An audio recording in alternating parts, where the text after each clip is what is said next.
nation's all-time leading passer. But, Mike, these two young men have both had stellar 5-year careers. They certainly have. And if you start with Michael Faulds and you look at all the numbers he's put up, they're astounding. But he's a great leader for that football team and on the field. And the team seem to rally around him, and they've done so in a 5-year career. He brings that intangible part that you need as a quarterback to lead your team in the tough times through injury, to get back up, dust yourself off, and do it all over again. And when we switch gears and we start looking at Danny Brannigan, we're getting to another guy. Leads by example, has put up similar numbers to Faulds. As a matter of fact, they battle all year long, head-to-head, but he's a quiet leader, but leads his team again through example. Sits in that pocket, throws darts down the field. Now, their battles haven't been reserved to just the record books. In fact, just 4 weeks ago on this very field at Richardson Stadium, they waged a war that was impressive and put on a real show. If you didn't watch a few weeks ago, you missed a heck of a football game. 1:16 left on the clock. Nathan Riva takes in the score to go up by 5. But in Canadian football, we know if there's time on the clock, a lot of things can happen. 13 seconds left. A Brannigan pass to Blaze Morrison put Queens in the lead, and they eventually won 27-26. And that's why they have home field advantage today. If we get anything like we had in Week 7, you, my friends at home, are in for a treat. Now, it's not often that the nation's leading receiver over the past 2 years and a running back coming off a 279-yard performance take a back seat, but in Scott Valberg and Nathan Riva, that's exactly what we have today. But as the 4th member of our crew, DJ Bennett, tells us, they are ready to steal that spotlight. Well, Timmy, that is true. They may be in the back seat, but best believe there'll be backseat drivers here.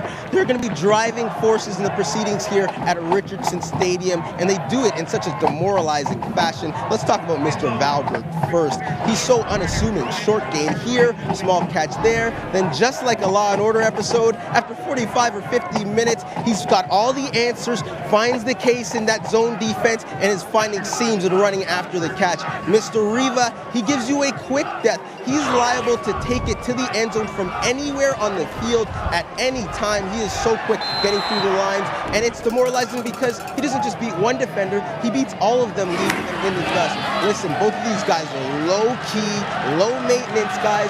They're more about the production on the field than being a production off of it. And I know, everybody loves them a quarterback, but best believe me, here today, when we open up the papers tomorrow and we read the Kingston Whig Standard or the London Free Press, we might see one of those two talented playmakers in the papers. Our poster boy here at TheScore, Glenn Sheeler, is standing by with Pat Shane.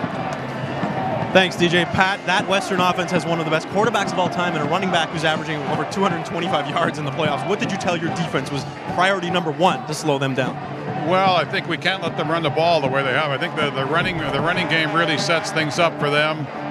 They make quality runs even on 2nd and long. So we got to slow down the running game and then force him to have to make the great throw under pressure. Speaking of him, Michael Faulds earlier this week, he gets the nod for MVP in the OUA. A lot of people thought it could have went and should have went to Danny Brannigan, your guy. How much do you think Danny is wanting to use this moment to prove the doubters wrong that he should have been the MVP? Well, listen, Michael Faulds, great player. He's a great kid. He's deserving of all the accolades he's earned. Danny Brannigan's a great kid. He's had a great year. You know, today we're going to play for the trophy that nobody votes for. Thank you very much, Coach. Good luck today. Pat Sheehan and the Gales beat the Western Mustangs by just 1 point back in Week 7. Doesn't matter now. We're talking about playoffs, and Western head coach Greg Marshall has never been beaten in the OUA playoffs. A perfect 19-0. Something's got to give. We're about to find out what. Kickoff is next. You're watching the 102nd Yates Cup in high definition live on TheScore. 2 of the original Big Four in Canadian college football. Queens and Western for the oldest trophy in North American football. The 102nd Yates Cup live on TheScore in HD. Today's game conditions are brought to you by Centaur Products, your sports contracting specialist and provider of quality sports fields and facilities since 1973. Pat Sheehan in his 10th year looking to bring the Yates Cup back to Queens for the first time in 31 years. Will take on Greg Marshall, who, as Glenn Sheeler said, is tough to beat at this time. Winner of 6 straight Yates Cups as a head coach. You know what, Timmy, you get a couple matchups here today. You get what happens on the field and you get what happens on the sidelines between these two great coaches. And I guarantee you there's going to be a couple opportunities today to see these guys at work making key decisions with clock management and playoff and penalty situations as well, pardon me. Jimmy Allen on the return. He will take it out to the 29-yard line with the Queens offense. Will get their first opportunity. We talked about Brannigan and Thalberg in the opening, but back in week 7, 3 of the Gales' 4 touchdowns came from Marty Gordon and wideout Blaze Morrison, who caught the game winner with 13 seconds left. The O-line features 3 OUA All-Stars, including Vince DiCivita, Dan Biederman, and the 6'10", 318-pound junior Matt Donald. Brannigan with his first opportunity will hand it off to Marty Gordon, who will pick up close to 3 yards on first down. Injuries on the front 7 have left the Western Mustangs defense short-handed. Sophomore David Lee and freshman Alexander Robinson have both assumed starting roles in the last couple of weeks. Same can't be said about the secondary. All 5 have started all 10 Western games. Watch for safety Craig Butler, who often arrives with bad intentions. Second down, call it 6 for the Gales on their opening drive of the football game. Brannigan in the shotgun.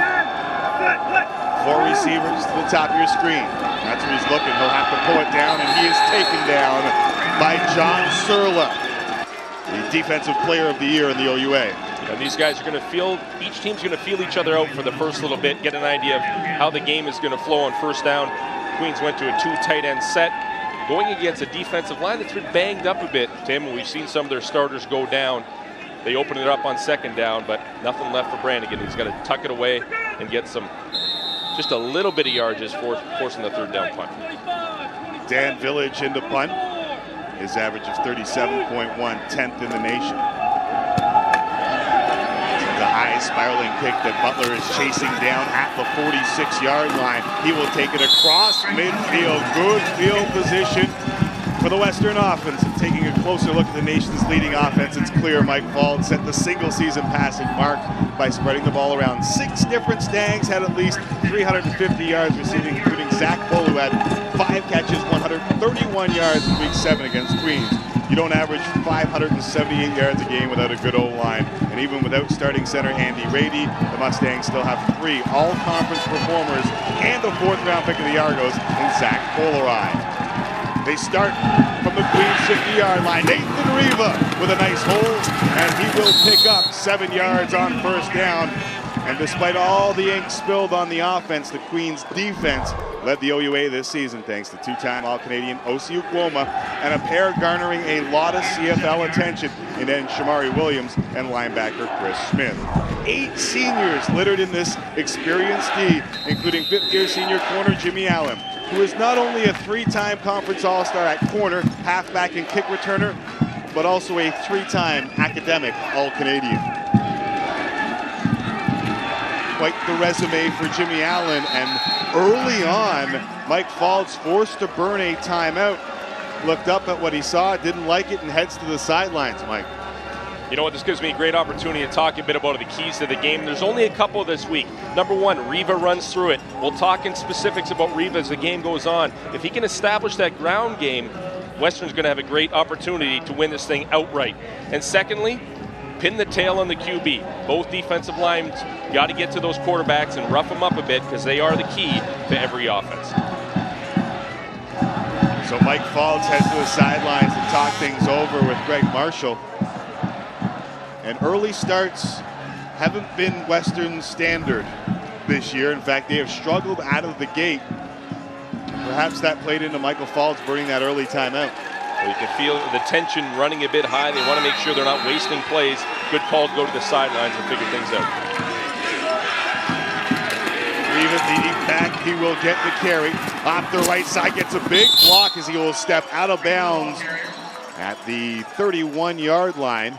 A gain of 11 and a Western first down. And we know what Riva can do with his feet. It's well and widely known, but it's the receivers that are working downfield as well. And this time, Zach Bull, number 86 for Western, does a nice job paving the way to help Riva gain that first down yardage. 15 touchdowns led the nation. And all he's done in the playoffs is average 225 yards a game. Falls to throw for the first time. And he will complete to the outside. Ball popped loose. But they will say it's a complete pass to Nick Travail. The ball hits Travail pretty early, wraps it up, ball comes out when he hits the ground. Definitely a completed pass. And a gain of 8 yards to set up second down and 2. Travail, first team OUA All-Star this year. He's picked it up in the playoffs with 181 yards receiving through 2 games. Pitch again. Like that right side with Riva. This time not much available.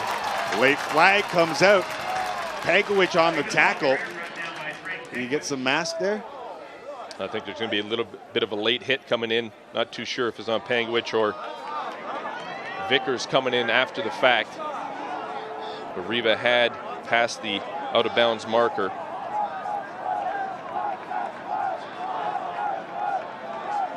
Our referee today is Murray Drinkwalter. They will discuss it.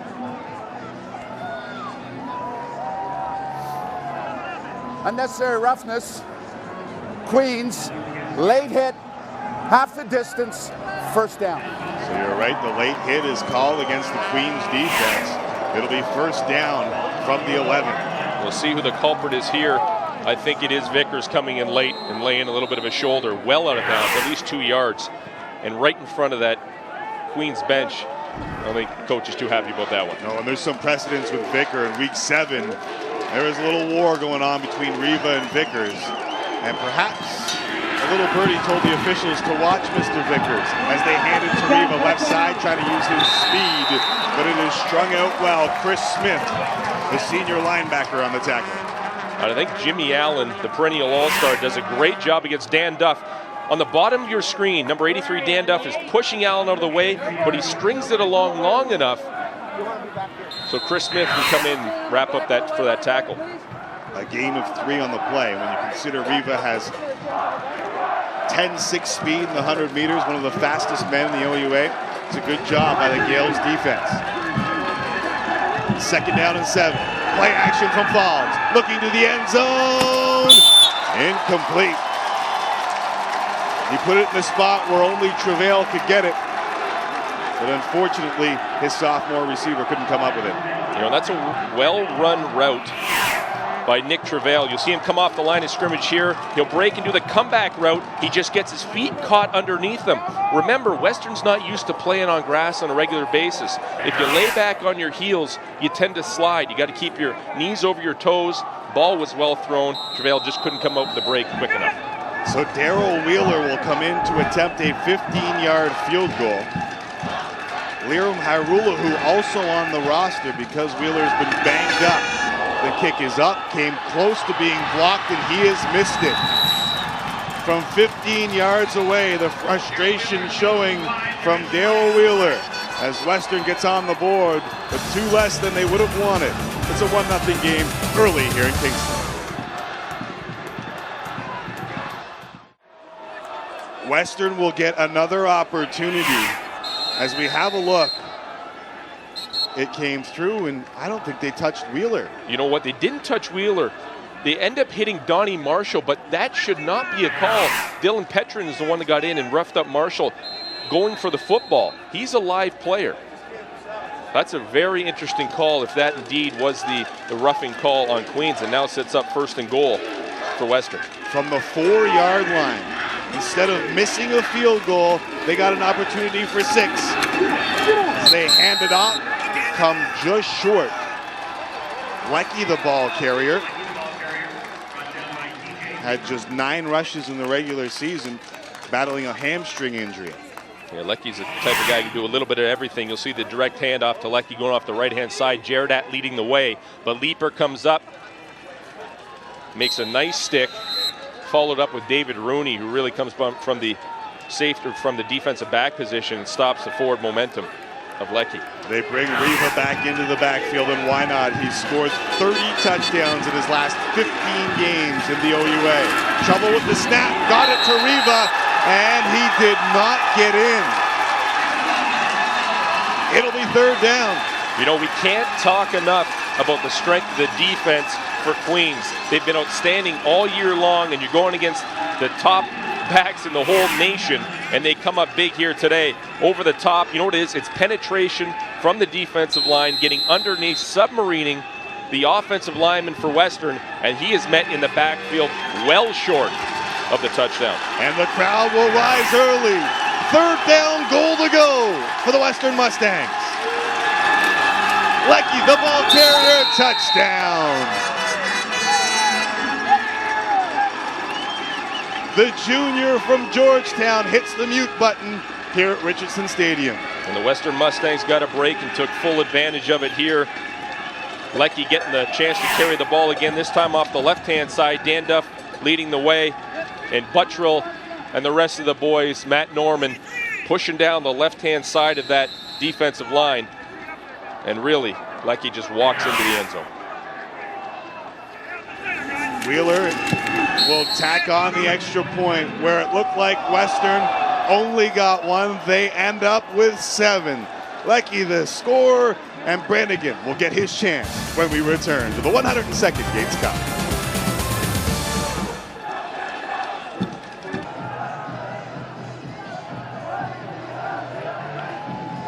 Queens and Western for the right to call themselves 2009 Yates Cup champions, and a pair of penalties extending that drive for Western, Mike.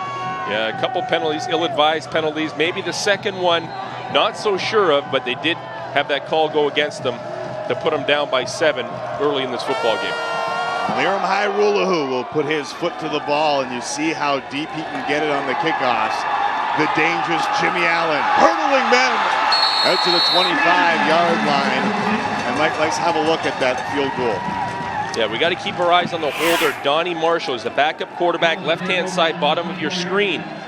He's hit late by Dylan Petrin. He's just going for the football, misses him. And you know what? That is what's going to happen. What's going to draw the penalty, put him in a first down situation, and now Queens has got to go the length of the field to get back. Jimmy Allen starts it off by taking it out to the 25-yard line. Big leg from Hairulahu to put it deep in the end zone. Allen's 25-yard return just gets him to the 25. Brannigan on the run, doesn't see anybody open, and takes a pop out of bounds.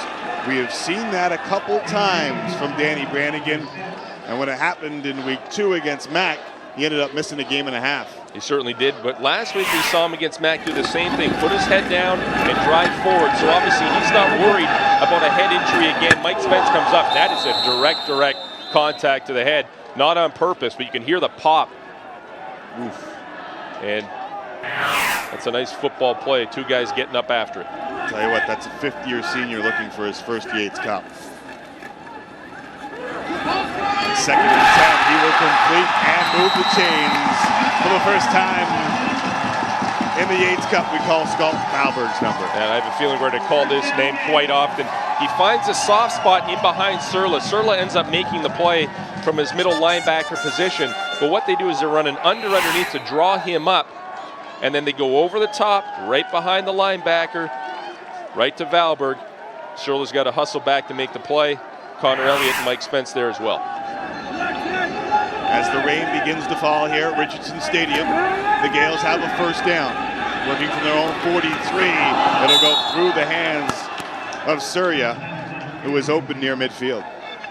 Talk about it at length. If you haven't seen Danny Brannigan throw a football before, his pocket presence is unlike anybody you've probably had the chance to observe. He just sits in that pocket. You see his numbers right there, what he's able to do by having that protection around him and that strong arm, just kind of happy feet, just standing still.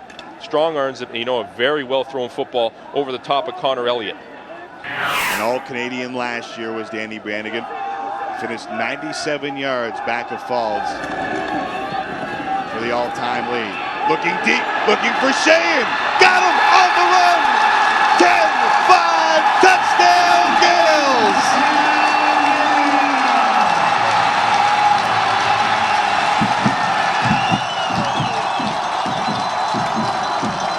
68 yards to ignite the crowd here at Richardson Stadium. You know, and Coach Pat Sheehan said this about his son. He can run that seam route pretty well. This time he runs right past Aaron Hanser. Ball gets thrown up in the air perfectly. Hanser takes a stab at it, misses it, and the rest of it, Shane right into the end zone for an absolutely huge play. Look at the pocket presence on Danny Brannigan just sitting back there, and that ball delivered perfectly. And taken the rest of the way for 6 by Shane. Dan Village to tie this ball game up. And we are all even at 7. We expected a heavyweight bout, and we've seen the first 2 haymakers landed here in Kingston.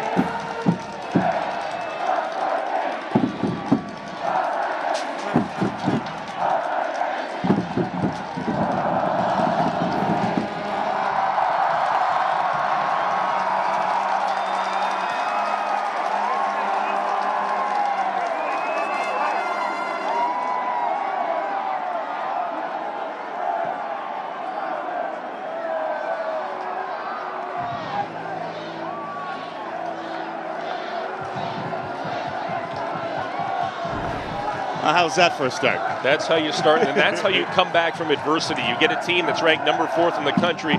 They're ranked that way for a reason. 2 penalties go against them. They get points scored on the board, and then Danny Brannigan, the leader behind the pocket, throws a beautiful strike to Shane. He takes it the rest of the way. We are going to have a slugfest, Timmy. It's going to be an awesome football game today. Something to consider, especially on the western side of things.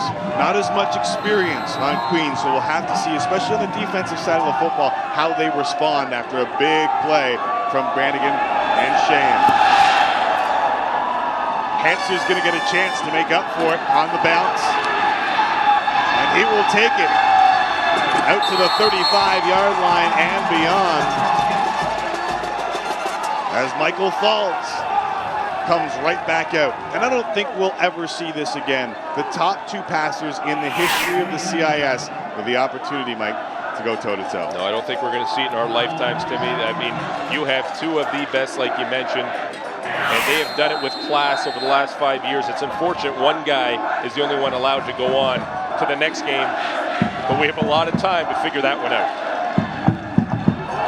Falls back-to-back Yates Cup MVP awards. Looking to add to the totals. Throwing on first down, and he will complete Travail, his favorite receiver, at the 53-yard line, and that's good for a gain of 17. The one thing about Michael Falls is he comes back, and he comes back with a vengeance. He has that ability to be able to go deep when he has to. This is a nice throw and strike to Travail, who's getting a lot of looks today early. 2 catches now for 25 yards.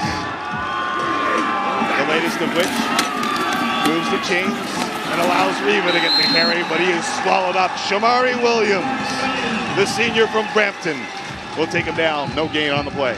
And this is the matchup that I'm looking at, that defensive line against the running game of Western, and quite frankly, the running game of Nathan Riva.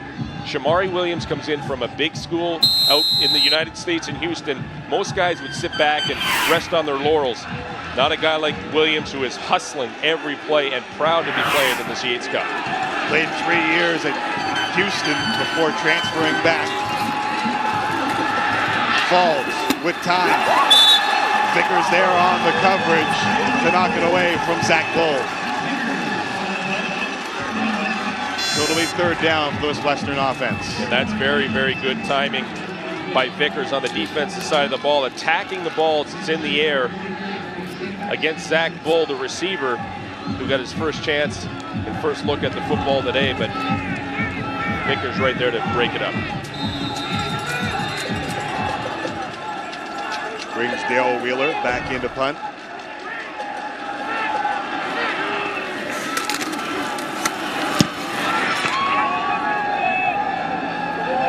Jimmy Allen from his own 13. He's taken 4 kicks back for touchdowns this year, but he won't do it here as John Surla, the starting middle linebacker, is down there to make the tackle. So you gotta love the intensity of your starting middle backer running down on special teams when he doesn't have to and making plays. Big players want to be on the field at all times, doesn't matter how tired they get. Surla does a good job wrapping up there and taking him to the ground. Danny Brannigan back under center. And the young man in his 5 years has put up some big numbers. That 10,714, obviously second all time. He will hand it off to Martin Gordon. Big hole across the 35-yard line. A gain of 11 and a first down for Queens. Again, Queens lines up in the two tight end set, really attacking that a bit of a depleted defensive line and takes it right up the gut. Very good blocking up front by DeSavita and the crew, opening up that hole. And Gordon had a whale of a game last week against Mac. And that running game on both sides is going to be something to be messed with. They've driven a truck through that hole. Great job by our boys in the truck. You see it. Ioannidis on the reception.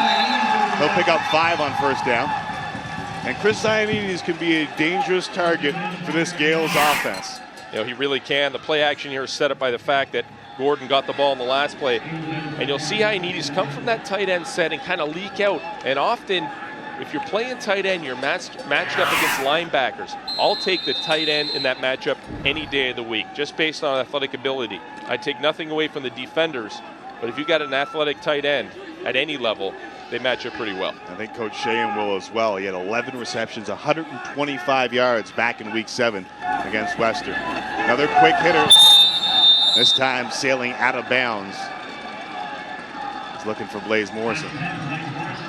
That time there, they had a bit of a timing route to the outside, but really not a lot of opportunity to drop that one into Morrison. And a nice defensive play by the Western defense, who had coverage over top and down below as Mike Spence comes into the flats to try and get a hand on that ball. Spence, one of 3 first-year starters in the secondary for the Mustangs. And after allowing 1 first down on this possession, they forced Dan Village out. Low snap. He's able to handle it, but not a great kick. It will take a Gales bounce before Butler brings it straight up the gut. He is bent backwards at the 50-yard line. The 102nd Yates Cup knotted at 7 late in the first quarter. The University of Western Ontario in search of their record 29th Yates Cup. Here at Queen's University in Kingston, Ontario, live coast to coast in the TheScore television network. Tied at 7. 3:40 left in the first quarter.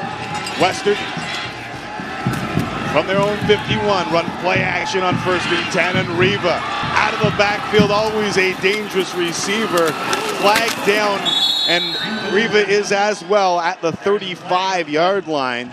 A gain of 24 for now.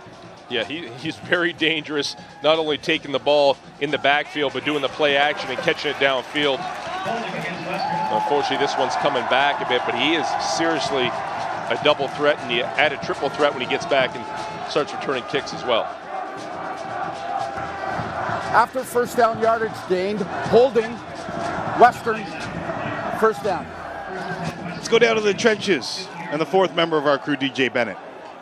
No, Greg Marshall trusts his running back. During that last timeout, Riva saw something, said, listen, they're calling out keys to run. Let's go play action. And he got his wish. A lot of trust between Marshall, a former running back, and his star tailback. After yards gain, will place the ball at the 50 of Queens. Well, there is the man you mentioned. Riva again, 6-yard gain. And he has really stepped it up in the playoffs. Rushed for 171 yards and a score in the quarterfinals against 12. And then last week, rushed it, an OUA record, 42 times for 279 yards and 2 touchdowns. You know, and let's look at the numbers. 17 games, 31 touchdowns.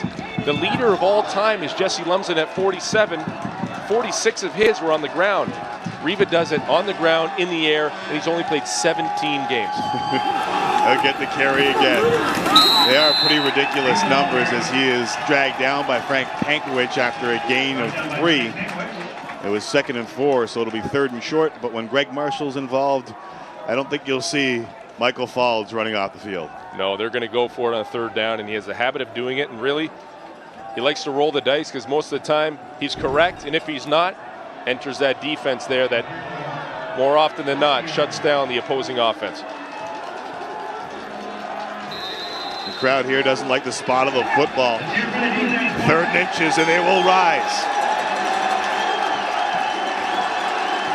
Falls with the bum knee, pushing it forward across the 30-yard line. Excuse me, the 40-yard line, which would be the first down, and he has it.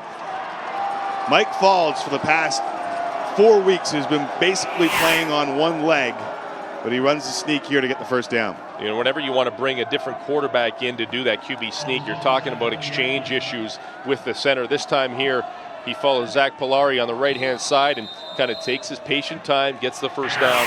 Now he can regroup. You see Scott Jans coming into the football game. We haven't seen in quite a while get on the field. And they had put him at safety. Played receiver last year. Falls has him as part of the route. Play action, looking back. Reba, and he drops it. Hit hard. They'll say it's an incomplete pass. Queens wants possession. Chris Smith laying the lumber.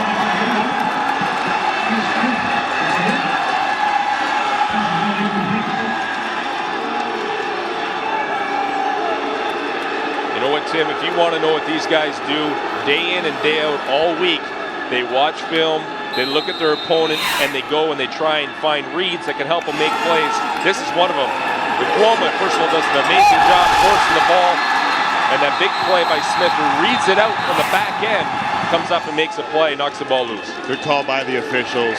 Never had it. Second down and 10. Falls. Plenty of time going over the middle. Haggerty somehow hangs on to the football right in the middle of that Queens defense. It's a gain of 18. You won't see many better catches in this, and trusting quarterbacks to throw the football in amongst two receivers. Haggerty with an amazing catch, climbing the ladder. Watch him catch it above the defenders with his hands. And Mike Falls threads the knee. That was a tight throwing window, and he put it right on the money. David Rooney was on the coverage, two-time OUA All-Star, and Laporte delivered the blow. Or Lablo, as it were. Reva, the ball carrier, he'll take it down to the 16-yard line. Gain of 6 on first down. And the luxury when you have a back as good as Reva, second and manageable. Definitely, pretty much every time he touches the football, he makes positive yards, and now puts him in the second and short, makes Laporte miss on a beautiful little juke move after the play. He's 5'10", 185, but a powerful back, despite the stature. This time he is met in the backfield, the freshman, Frank Pankowicz, out of Thunder Bay, drops him for a loss of 2. And this is what I'm talking about coaching. The coaches sit in those meetings and tell guys, you got to watch reads. There's got to be telltale signs of what plays are coming next. Pankowicz reads that like a book, comes up and makes a big play. And that will do it for the first quarter of play here in Kingston. The 102nd Yates Cup has seen it all early. A pair of touchdowns. Leaves us knotted at 7.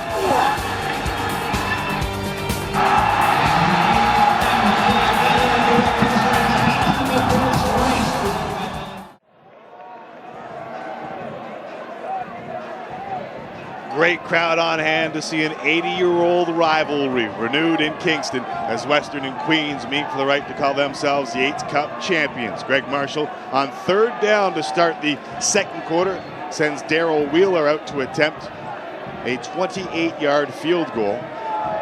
Wheeler kind of missed from 15 earlier today, but it was called on unnecessary roughness, and Western ended up putting it in the end zone. The kick is up, and it is good. So the Western Mustangs open up the second quarter with a 3 to make it a 10-7 football game.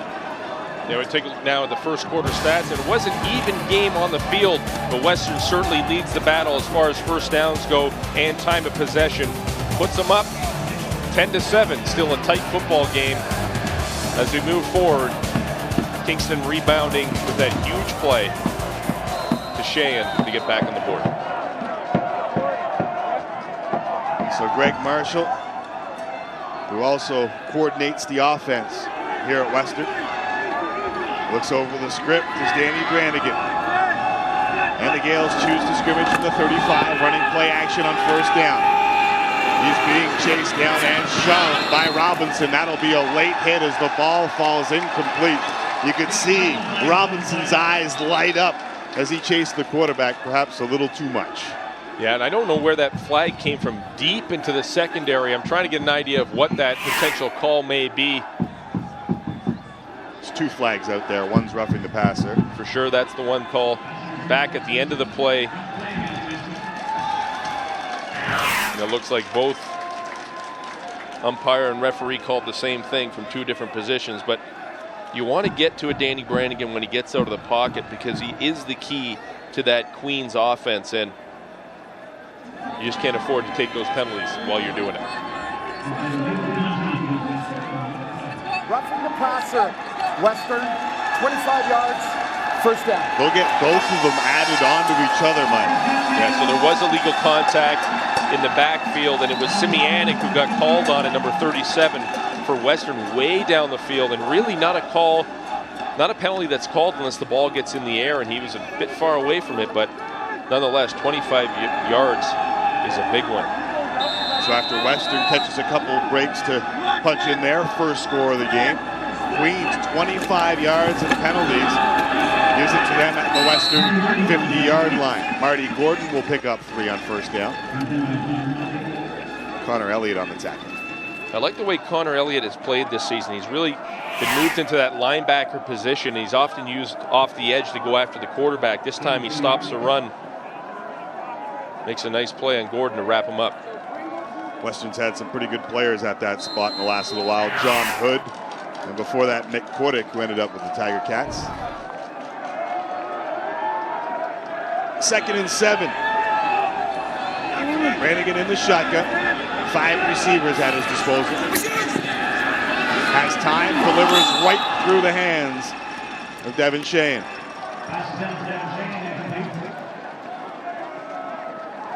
And it was a nice strong pass by Brannigan. He's got the strong arm right through Shane's hands, but who's around the football at the end of the play?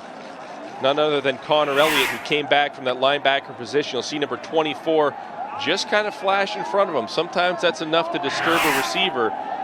I think Shane knows he should have caught that football. At the line of scrimmage, the Western 48-yard line, Dan Village will punt. Junior out of Abbotsford, British Columbia. High spiraling kick, looking to coffin corner to the Stags. Butler at the 5, 10, 15. Knocked out of bounds at the 17-yard line. So after a 42-yard kick, Butler with a 12-yard return.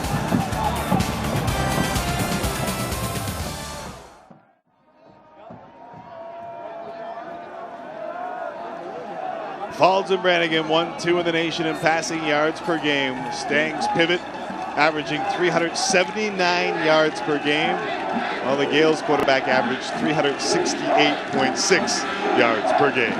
Keep an eye on Deshaun Thomas in the football game with Riva, and Thomas is another guy they like to go to out of the backfield on pass patterns as well. Both good receivers, but they will hand it off on first down to Riva. May have picked up 2. And I think anybody that's watched Western play this year, you know Mike Faulds is going deep at some point during this football game.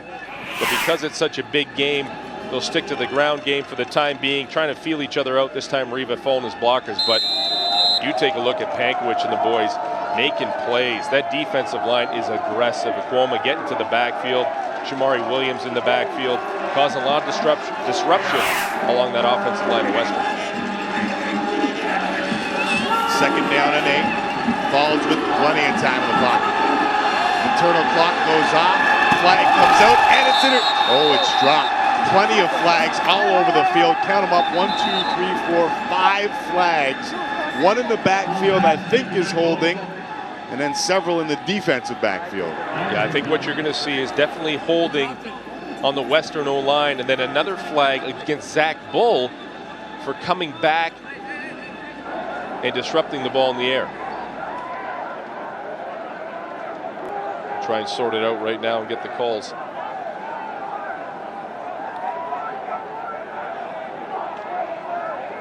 And Murray's just waiting for his guys at SOT to come over and report to him. These are two potential big plays. We get the holding call there, and both against Western. So exactly what was mentioned. You're going to get the holding call against the O-lineman. Then you're going to get Zach Bull against Sultana. I'm pretty sure, and you're seeing Coach Sheehan decline it to force a third down situation. They could possibly back them right up to the goal line, second and long. This offense is dangerous. I mean, they average 578 yards per game.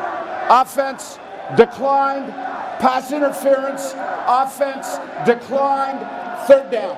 Rarely will you see two penalties decline, but if there's an offense to do it against, it's this one. Yeah, watch your right-hand side. It's going to be right there on Polari that gets the holding call, and then Zach Bull coming back. He makes a nice play. Sultana has what looks like a sure interception, but it's knocked away at the end.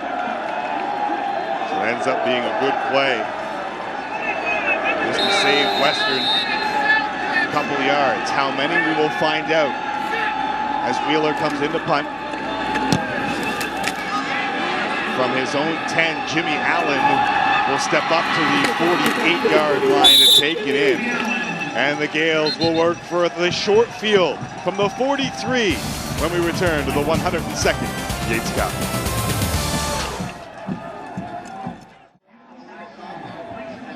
Welcome back to Richardson Stadium in Kingston. Tim McAuliffe alongside Mike Moriali, Glenn Sheeler along the sidelines, DJ Bennett in the trenches, and he might have to climb into those trenches as the rain begins to fall here in Kingston. And it wouldn't be Canadian football playoffs without a little weather to play a factor, Michael. Yeah, it definitely is. And watch the footwear choice here. The home team always has the advantage on natural grass.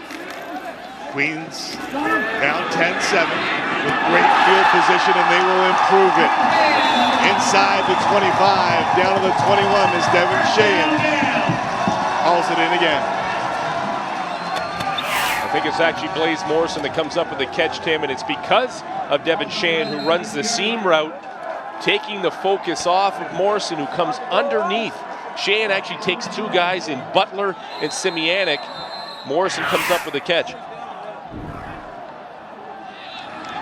Blaze, of course, caught the game winner back in week 7. Apparently taking off the tinted shield here today with overcast skies in Kingston. And on 1st and 10, Brannigan's looking to the end zone, wide open, touchdown Queens! Chris Ioannidis!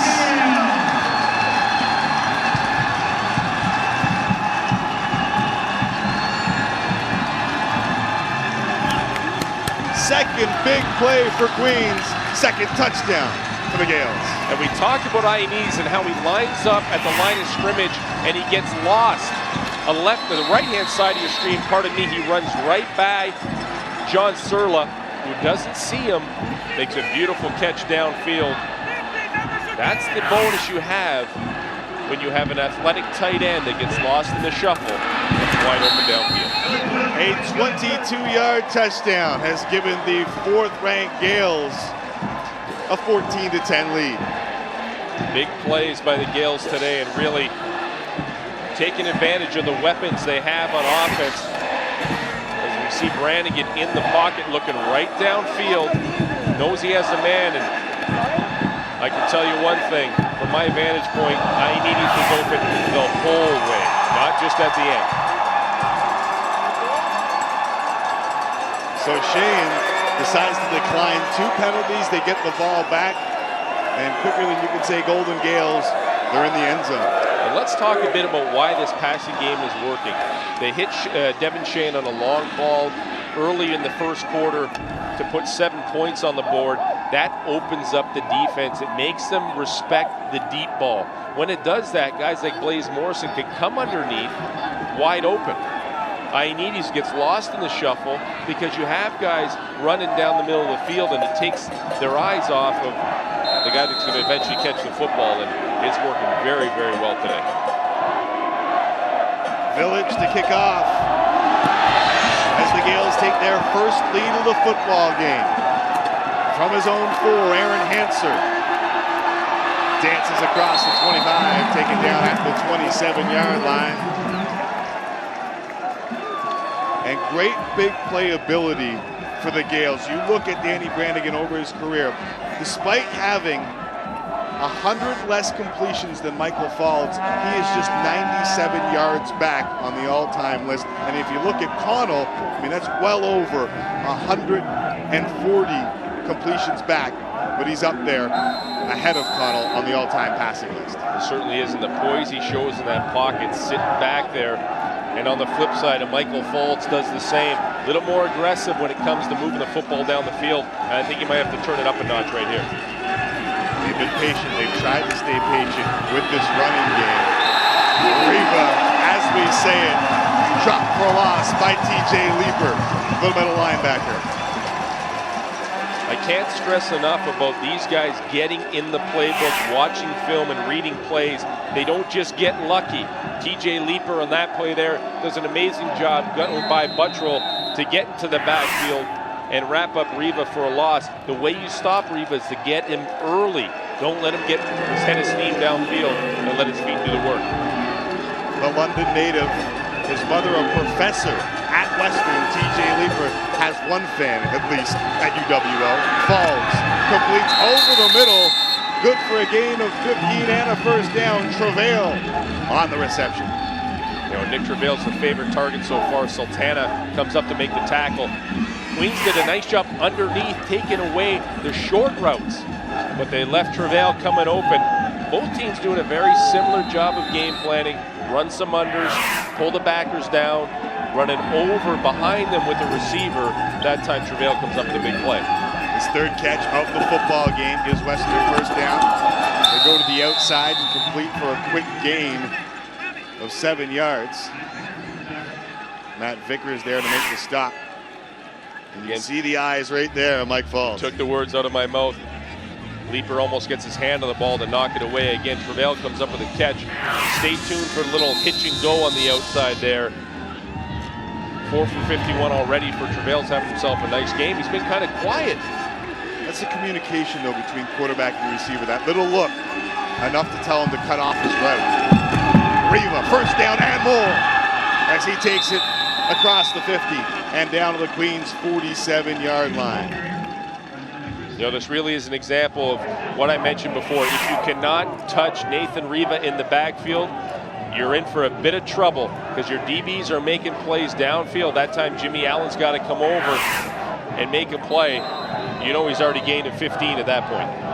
12 more yards for Nathan Riva to be exact. That's his total climbs. Already 13 carries for Nathan Riva. Play action from Falls. Throws to the flats and completes. Another 12 for the Western Mustangs as Zach Bull is there to make the catch. Zach Bull comes in, runs a comeback route to the outside. Rooney is there. He just doesn't get, he's almost falling when the ball contacts Bull and can't get his arm in front. Zach Bull's been a nice find, battles through adversity. We've talked about it every time we see him play. But he really has been a clutch guy on the outside and somebody that Falls leans on. Last year he tore his ACL in the first series against Laval in the Vanier Cup. Nothing again for Riva as he is dropped in the backfield. Chris Smith this time. It's a loss of 5 yards. You know, working like clockwork. That defensive coordinator on Queens is working overtime. Pat Tracy's putting his guys in positions. He's shooting gaps with his linebackers. That time Smith comes up, gets him in the backfield. There's no way if you get to Nathan Riva in the backfield that any of your DB is going to be making the tackle 15 yards down the field. He's going to be down for a loss. DJ Bennett in the trenches. He was saving a lot of defensive fronts for this very opportunity, and Western seeing a lot of fronts for the first time tonight, causing trouble. Falls over the middle, and he will complete to passing. Getting all of it back and more. They'll have a first down at the 26-yard line on a gain of 16. That's what Coach Marshall and that team does very well. Is they don't sit back and wallow about the play that happened before. They go out and make plays. Falls throws a strike downfield. Jimmy Allen all over Passage, who comes up with a nice catch in front of the perennial All-Star. So Pasick, who led the team in receiving this season, makes his 6th reception in the playoffs and gives Western the first down at the Queens 25. Riva looking for something. Bounces off Shamari Williams, but Jimmy Allen with the support. And Riva may have gotten one. May have gotten one, but it's the strength of Shamari Williams coming from his end position on the left-hand side of your screen. Sheds the block of Buttrill, chases him down, and there's the speedster Allen. 2 number 16s going at it. This time the Gales win on that play. Shamari Williams is going to be drafted next year in the CFL. I can't comprehend how nobody will give Jimmy Allen a shot. He's in his 5th year, and he is a ball player. 2nd and 9, throwback screen. Riva's got big fellas in front of him. And a pass to the end zone. Lowers his shoulder inside the 10-yard line. Vickers, the last man. But it'll be first down, goal to go for the Stangs. Perfect play calling on offense. The only way to stop a hard-charging defensive line and linebackers is to run a screen. They do it to perfection here. Riva puts his head down against Vickers at the end of the play to let him know right here, hello, son, I'm ready to play this game today. Those are the two who battled in week 7. A lot of chirping between the two. Right here in the Yates Cup Final, Western has a first down, goal to go. Riva to the 1-yard line. That looked mighty close, Tim, to crossing that plane. They're going to call it on the 1. How about the response from Western after the 22-yard touchdown pass to Ioannidis? Well, first of all, we'll take a look at this run by Riva. The way he spun, it actually, from that angle, it's tough to tell, but the ball doesn't cross the plane. Sets them up for 1. But you know, you're right, Tim. The way they respond is huge. It's indicative of how the team is coached, how they're prepared. We saw Queens do the same thing earlier on and bounce back, and now Western's doing back. We're going to have a little tit for tat the whole day. Leckie, the ball carrier, and he is in. His 2nd touchdown of the game, and Western responds and takes the lead back from Queens. And just like that, they march all the way down the field. Leckie's got a chance to tug the ball a few times today, and it's done real well. Left-hand side of your screen, Dan Duff, Buttrill, Norman really paved the way into the end zone for Leckie. Turns out to be another stand-up touchdown. Didn't have a touchdown in the regular season. John Leckie now has 2, the latest of which gives the Western Mustangs a 17-14 lead here in the Yates Cup.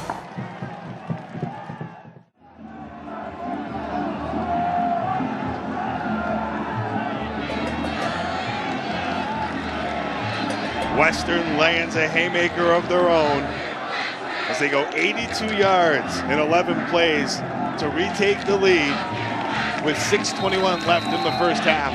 17-14. We expected an offensive game, and that's exactly what we got thus far.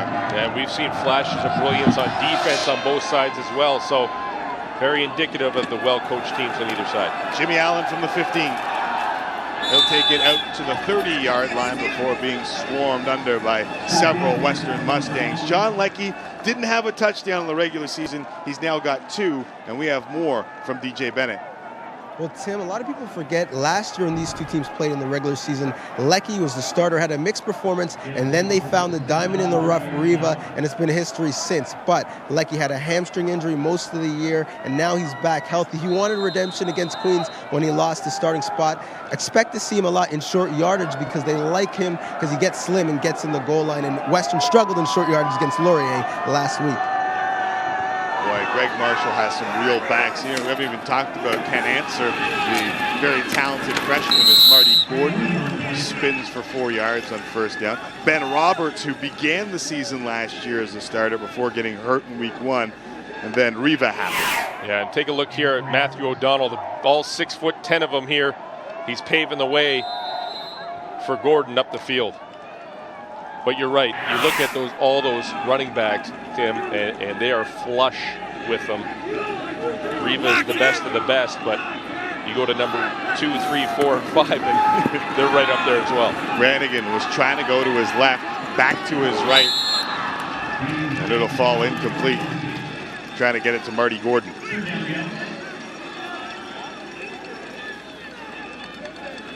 So a quick 2 and out for Queens after Western takes a 17-14 lead.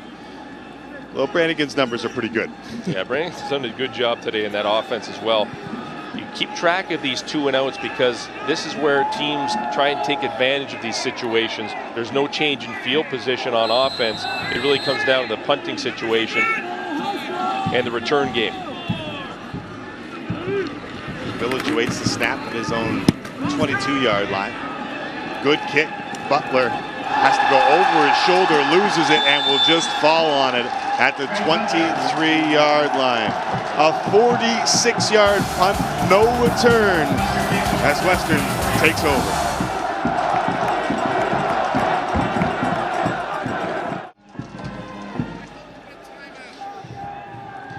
Greg Marshall looking for his 7th straight Yates Cup title as a head coach. In fact, the last time that the Queens Golden Gales made it to the Yates Cup Final, they lost to Greg Marshall back in 2002 when he was at McMaster.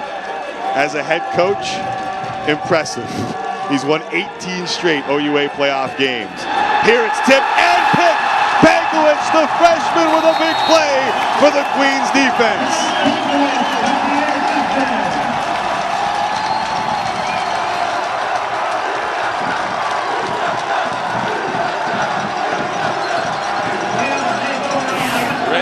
Tim, this is once bitten, twice shy. They're setting up a screenplay again. Pankowicz comes in, but bails at the last second, tips the ball up in the air, catches it himself for a huge play. You see him bite early on the screen, but backpedals, and what an amazing athletic play from a youngster on a huge game. Sheeler keeps telling us those boys from Thunder Bay are tough. And Pankowicz, a freshman, with a big play. Brannigan looking to take advantage to the end zone. Touchdown, Queens!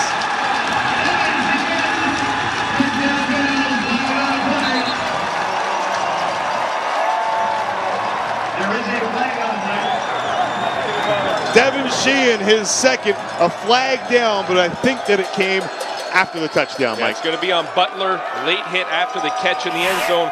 Sheehan's going to run a little bit of a quick post right there. The ball's thrown to him perfectly, splitting the defensive backs. Flag after the play. We're talking about Sheehan and how he runs his seam routes. That's exactly what he did. Has the big body, puts it between him and the defender. Nice play. And they are picking apart the defensive backfield of Western.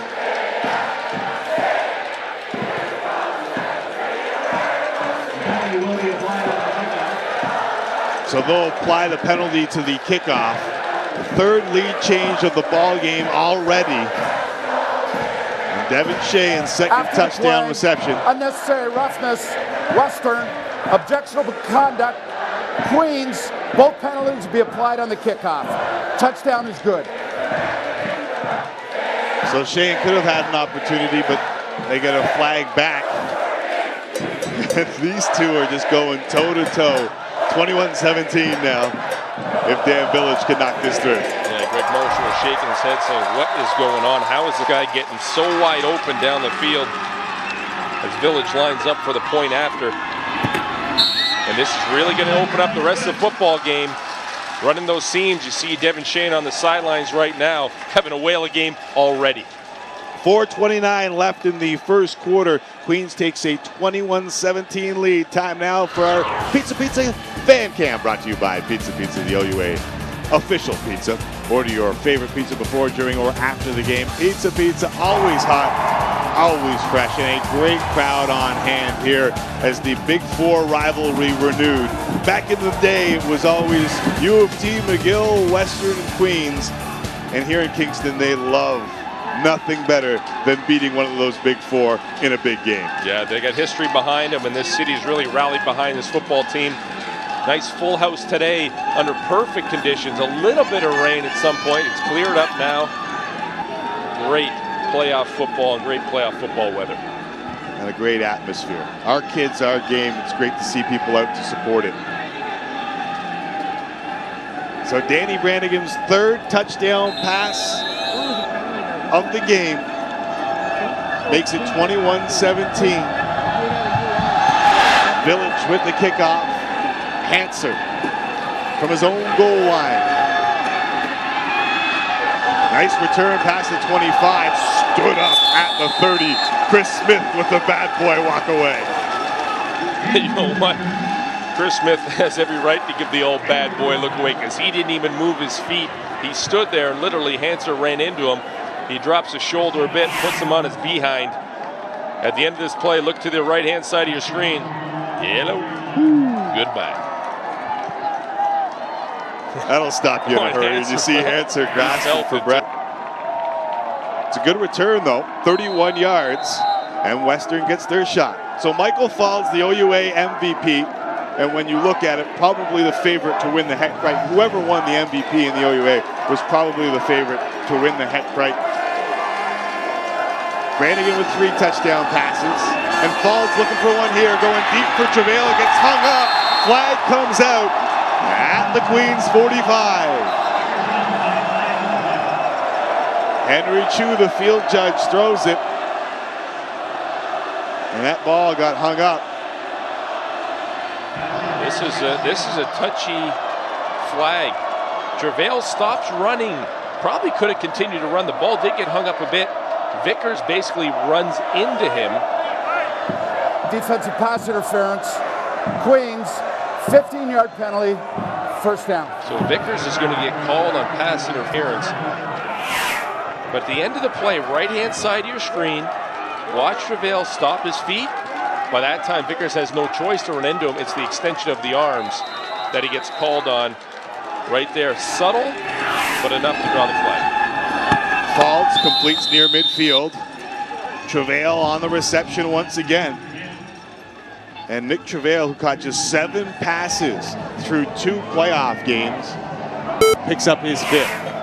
And I want to get back to the play before as we see Travail make a nice catch here, a little comeback sit route, a little curl route to the outside. Travail was open by about 5 yards on Vickers, and it's the first time we've really seen Falls go over the top. The ball just hung up a bit on him. Boy, there has been nothing there for Riva. It was 2nd down and 2. Not sure he picked up the first down. You want my player of the game already? Pankiewicz has come to play as a rookie. Keep an eye on number 48, shooting the gap right in the backfield, wrapping up Riva. Not only that, pulling him back. He has come to play. He is a football player. And they are bottling up Riva. Already 17 carries for just 46 yards. And Pankiewicz, when you talk about this defensive line too, there are a lot of big names. Shamari Williams, Osi Ukwoma, who was drafted in the CFL, 2-time All-Canadian, but Pankiewicz is holding his own as a freshman, along with John Miniacci, another freshman at DT. 3rd and 1. Western will go for it at midfield. They pitch it. Riva looking for the edge. And I'm not sure he got it. Shamari Williams jagged him down. And Queens is convinced they've turned it over on downs. In fact, they have. This is all Shamari Williams. This shows his athletic ability. He chases plays down from all over the place. A big play at the 3-minute warning here in the 102nd edition of the Yates Cup. Queens will get it back, leading by 4.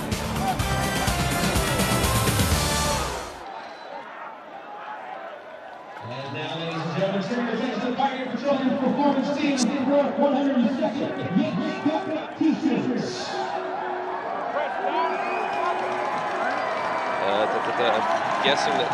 I'm guessing that's him. Let's let it run. He might be here. Go for it. Make some noise for the T-shirt. And ladies and gentlemen, Yeah, okay, he's the other guy. Okay. USS will be performing in Yeah, start on the freeze. in program. Check the back of your program, the photo of USS. So he's going against Buttrill. It will be right. Do you guys like blue, or do you rather have yellow? Yellow? Okay, so it'll be here, here, Okay. Yellow. Gotcha. Per game. And he's going against Buttrell. So playoff.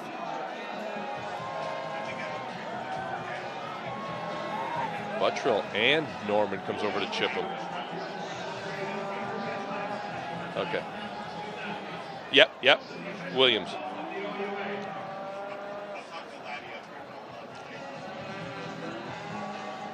So guys, just off the top, give me a second to clear it, and once I clear it, you can run it.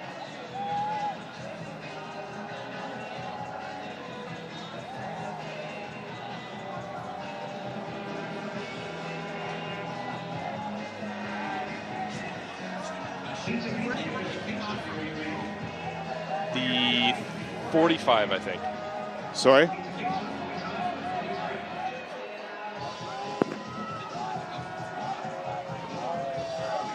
Yeah.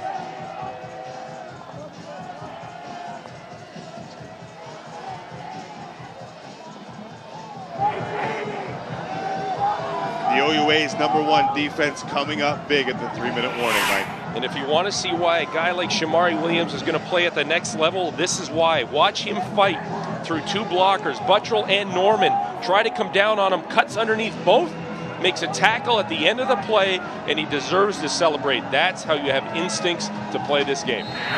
You see how fast he is at 6'2", 250 pounds.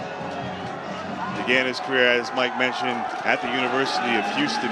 Got his degree in 3 years. They changed coaches. He said, why don't I go back to Queens, play some Canadian football? Brannigan, after the turnover on downs, throwing, and it's dropped. Surya at the 31-yard line. Really should have had it. Oh, he definitely should have had it, and that was the way Brannigan looked throughout his whole reads there, starting on the right-hand side of the line of scrimmage. This time has to fight back, going back to Surya, throws a nice strike, and he's wide open. Got to make that catch. Surya has yet to catch a ball in the postseason. Had 24 catches in the regular season, including 5 for 58 yards in Week 7 against Western. 2nd and 10. Brannigan. Screen pass complete. Gordon gets a block, but Foster comes up from his quarterback spot to drop him after a gain of 7 and bring up 3rd down. You know, this is what happens quite a bit. Gordon comes back to block, but he misses the guy that actually comes up to make the play. He leaves Foster to come get a big chip block. Foster comes up, makes a tackle. Don't you receivers salivate with that? Oh, yeah. Better. I've left quite a few guys come back for big blocks. There's no doubt about that. I don't see a punter on the field on 3rd and 3. Sheehan rolling the dice on 3rd and 3 from the 47. They run it with Gordon and have it. Forget 3, he picked up 6 and a Queens 1st down. You know what? This is confidence in your own line, confidence in your receivers downfield blocking. They put 4 receivers to the bottom of the screen, and they all did a nice job creating enough room that Gordon could come and get the 1st down. Got an injured Western Mustang off field as Marty Gordon adds to his totals. And Gordon, an interesting story as well. Him and Jimmy Terrian fighting for that starting job after the departure of Mike Giffen. He made his first start in Week 6, picked up 180 yards and a touchdown. He hasn't relinquished that role since. This is Connor Elliott. There you go. Great minds think alike, Mike. Either that or fools seldom differ. That's correct. One of the two. The latter. That's going to be a big injury for the next couple plays. He looks like he's under his own steam. Might be an upper body injury, but Connor Elliott has been the guy who kind of wreaks havoc. Looks like he's holding his right shoulder. Sean Blake comes in to replace him. Another freshman into the defense for Greg Marshall. Connor Elliott, an OUA 2nd team All-Star, would be a big loss, to say the least. After the 3rd down conversion, Queens 1st and 10 from the 41. over the middle. Ioannidis pops up and intercepted. Spence grabs a hold of it. Butler popped it loose. And that young Western defense comes up with a big play of their own. And here it is again, that same play. Ioannidis this time lines up as the right-hand slot back to the inside, runs a quick little seam route, but Craig Butler, being the football player he is, makes a play on the ball, off his knee, in the air, and a big INT for Western, who was looking for a break, as Mike Spence comes up with the big football play. Caught initially, knocked away off the right knee, right to Spence, and that's good heads-up play. What a time for his first interception in the CIS. Turn it over at the 9-yard line. So back we come with Faulds and Riva. Motion Dan Duff left side, pitch it right side to Riva. Still nothing there for Nathan Riva.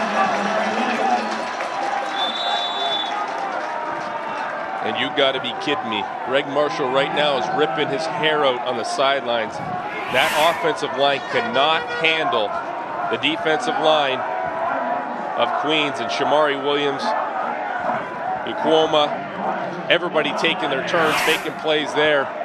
John Miniacci. That time it's big John Miniacci coming in, and we saw him come up with an interception last week against McMaster.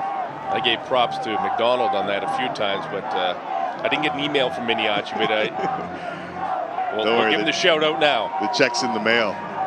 So Riva loses a yard on that play. We got a timeout on the field.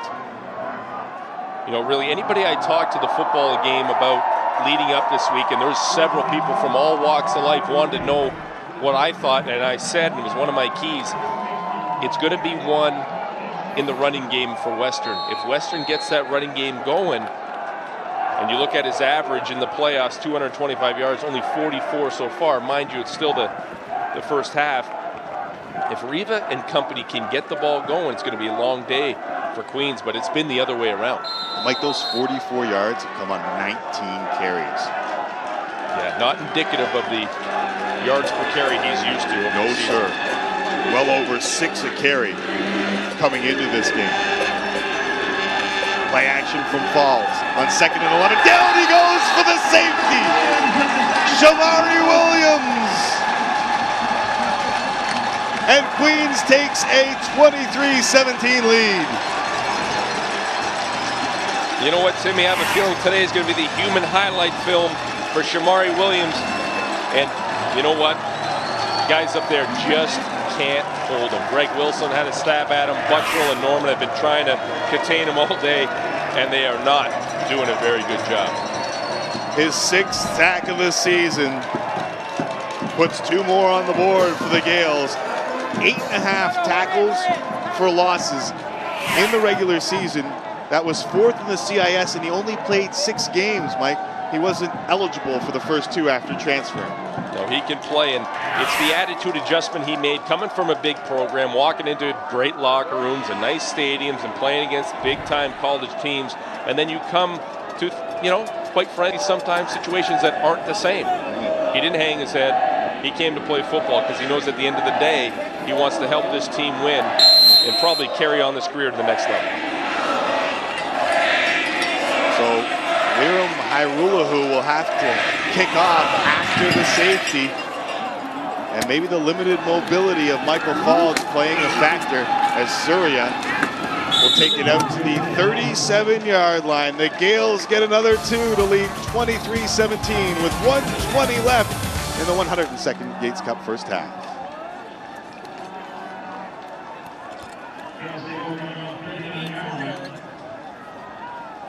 Instead of taking it.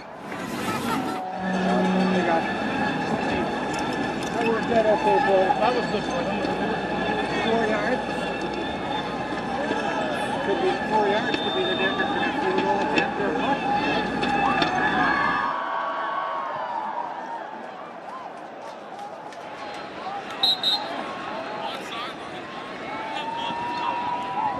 The winner moves on to face the winner of the Dunsmore Cup, which is the Quebec League final taking place between Laval and Montreal. Right now, It's the hometown Gales leading 23-17. Buck 20 left in the first half. It slips out of the hands of Brannigan.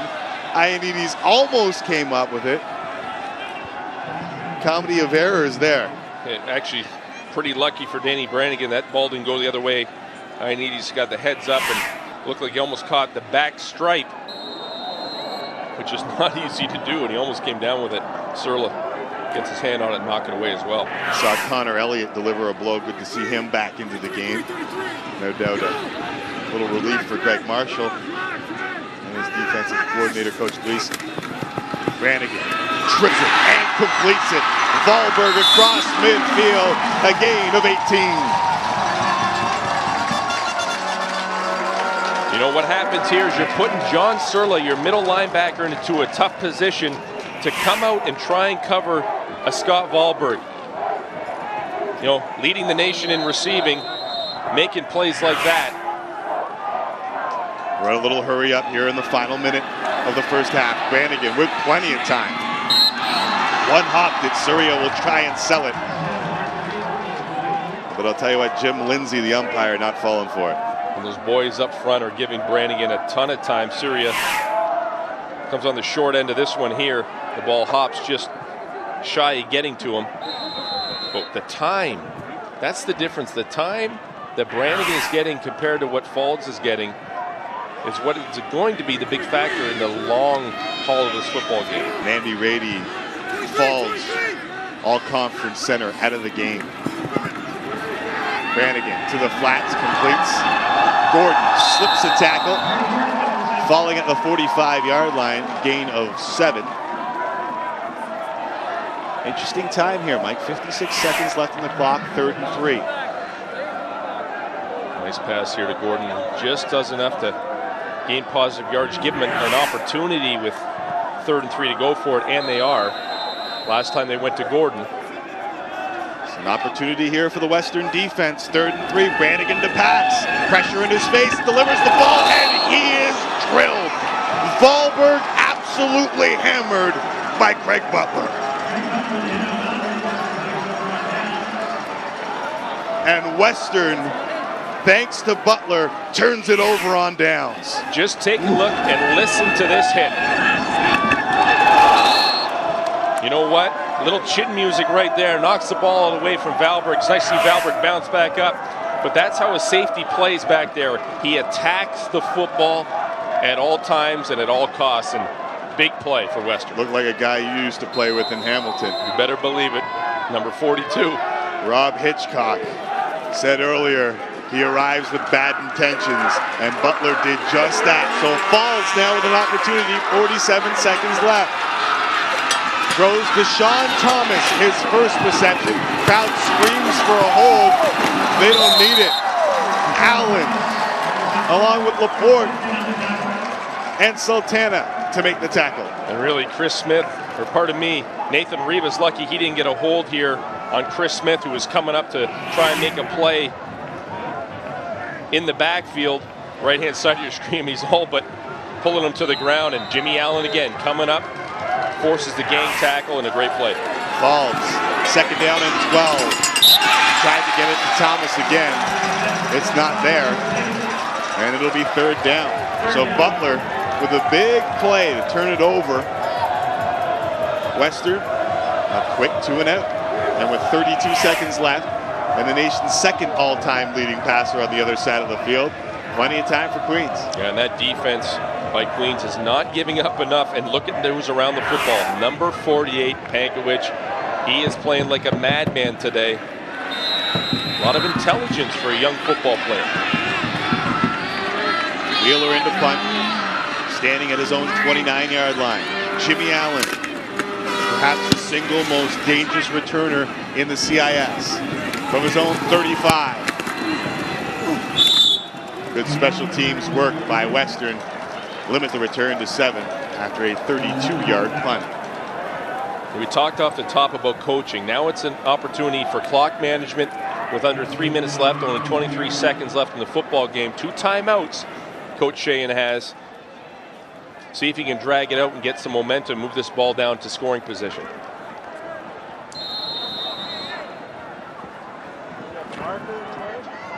Queens beginning from their own 42 with those 23 seconds left in the clock. Brannigan. Pressure coming. Gets it to Surya, who makes the reception. It's a gain of 11. And Chris Greaves was within inches of dragging down Brannigan. A nice job by Surya making the catch. You're going to go to a no huddle. Watch the patience of Brannigan. He literally puts an arm on his offensive lineman, gains himself some room, and throws a strike. Speaking of strikes, trying to go down the middle. It'll fall incomplete. Closest men to the football were Hanser and Butler of the Western Mustangs. What that incomplete pass does is it allows the team to get back into a huddle situation, get a play in from the sidelines. You can see, or you can't see, I can see some action on the sidelines. The coaches, you'll see the yellow boards in the background, which are plays being sent in. From the sidelines, they'll have two different play calls, so there can't get any tips on what that actually is if you're a Western player.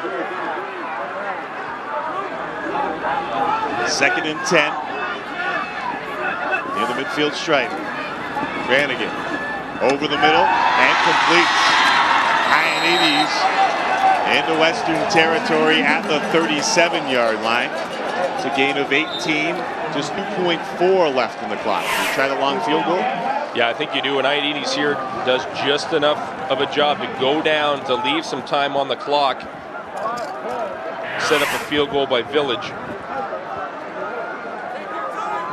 They will pin it down at the 44-yard line. He has a long of 47 yards on the season. The second team OUA All-Star.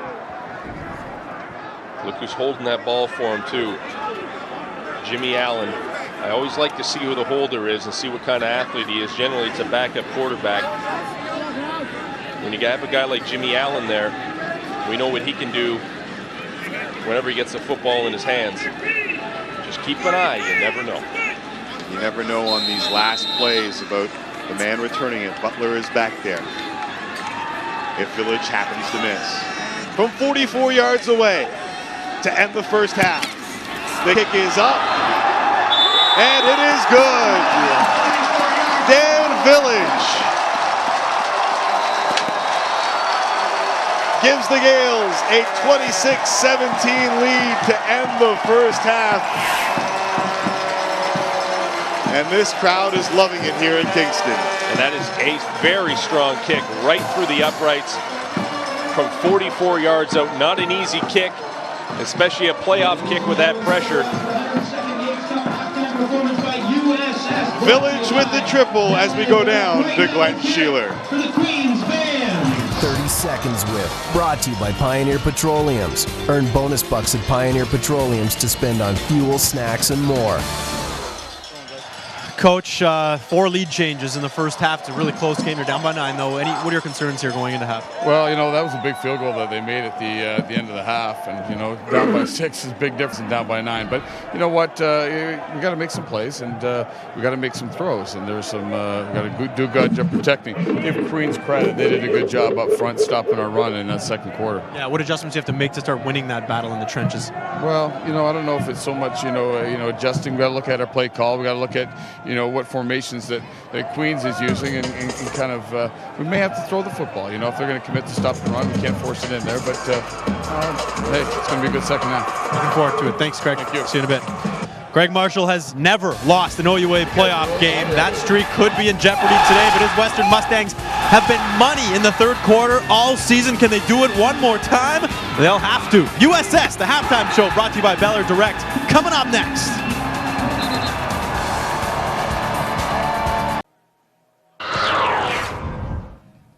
The year was 1992, and the Queens Golden Gales completely dominated the St. Mary's Huskies, posting the first and only shutout in Vanier Cup history.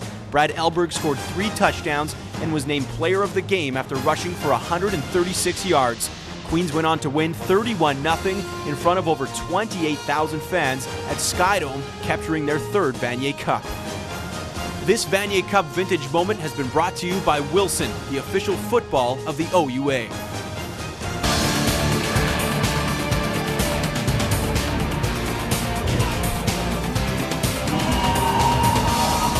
The Queens Gales up 26-17 on the Mustangs at halftime. They haven't won a Yates Cup since 1978. Is this the day football's oldest trophy comes back to Kingston? Time now for a look at the Cross Canada scoreboard, brought to you by AMJ Campbell, proud to be the official mover of the OUA. In the Dunsmore Cup in Quebec, the defending Vanier Cup champion Laval Rouge are up 20-7 at halftime over Montreal. In the Loney Bowl out east, it's 17-6 St. Mary's over St. FX in the fourth quarter. And the Hardy Cup out west is early. Saskatchewan over Calgary 3-0 in the first. Well, Tim and Mike, I mentioned it going into break a while ago. Western's been a great team all season in the third quarter, but to do that, they'll have to be a lot better than they were in the first half, guys.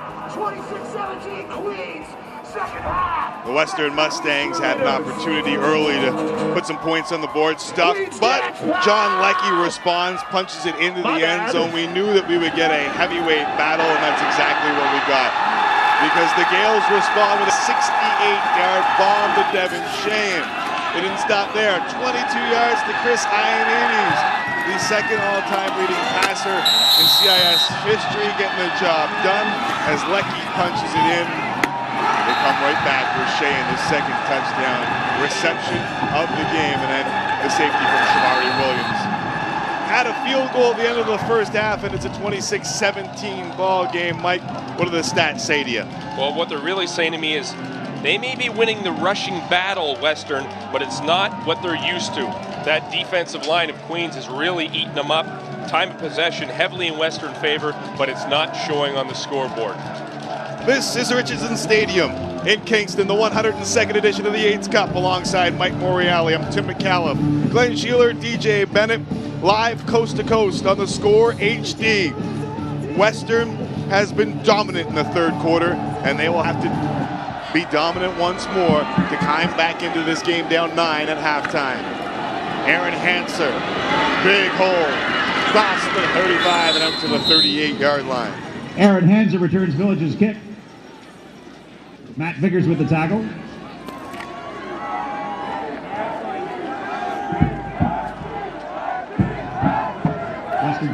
So Mike Falls will get his first opportunity of the second half. The nation's all-time leading passer.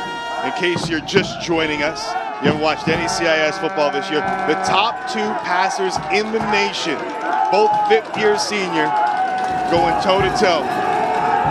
Falls will complete to Bell. Oh, the ball came out at the end of the play, and they will say he had it. At the 44-yard line, complete, and there you see down the stretch in the third quarter, 131 points for, just 24 against for Western, and they catch a break early here in the second half. Oh, I really believe they do. That didn't look like a caught football. A 23-yard gain. We'll have a look at it in just a split second as they go back to the air and complete to the outside. Zach Bull dancing almost found himself in wide open spaces. It's a gain of 8, and let's go back to the catch by Jesse Bellamy and determine whether or not it was indeed a catch. Yeah, left-hand side of your screen, just see if there's a stopped rotation. Oh, yeah. Yeah, that's definitely a catch. Our vantage point with our backs, or Bellamy's back to us, looked like the ball popped loose, but want to clear that up, definitely a caught football. Great job by John Pringle, the official on that side. Second down and 2, Riva. And that Queens defensive line are having themselves a game. You know, what can you say about the defensive line, the linebackers with Leeper, Vickers coming up and making plays, Akwoma just pushing and putting pressure upfield. Wow, this is really not what we're used to. Given all the success from the Queens D-line, are you still confident in the way Greg Marshall wants to push it on third down and go for it continuously? I think it's because of the spot on the football field. He's never going to change the mentality of how he coaches, and he's got the utmost faith. On third down and 1, Riva has the first down. Hard fought 2 yards, but they'll move the sticks. Big play on third down, moving the sticks into the Queens end of things, and that time Hegarty does a good job in the backfield, helping out his offensive lineman, trying to make some space. Matt Norman comes around the edge. Reeve a little more patient that time. Bides his time, finds a crease, takes advantage of it. So the gunslinger gets a fresh set of downs on 3rd and 1. Falls under center. He'll drop straight back. Down the sidelines, and the reception is made at the 1-yard line. A big play from Zach Bull. Zach Bull's made big plays all year long, and none bigger than now. The third quarter stats, we talked about it, coming right into play here. Ball gets hung up in the air. Bull comes back, fights back to the football over Vickers. That's a great catch. Coach Marshall talked about his need to get vertical on this Queens defense for them to respect that run. He said that Bull was the man to do it, and you see him hobbling off. He's gone through so many different injuries in his time at Western, but a big play gives him first down, goal to go from the 1. Leckie the deep back, full house backfield, handed off. 3rd touchdown of the game for John Leckie. And the Western Mustangs with a great start to the 3rd quarter. They needed to respond in a big way going into the half, down 9, and Greg Marshall talked about it. It's more difficult to be down 9 than it is 6 with that field goal at the end of the half by Queens, but Leckie, 3rd time, he's basically walked into the end zone. This time he has to pick himself up off the ground, but not too many people have touched him crossing that goal line. We talked about their starts of the second half, Mike. Making outscoring oppositions 138-24. Their first possession of the 3rd quarter. And the Western Mustangs have made it a 2-point game. Brannigan gets his chance when we return.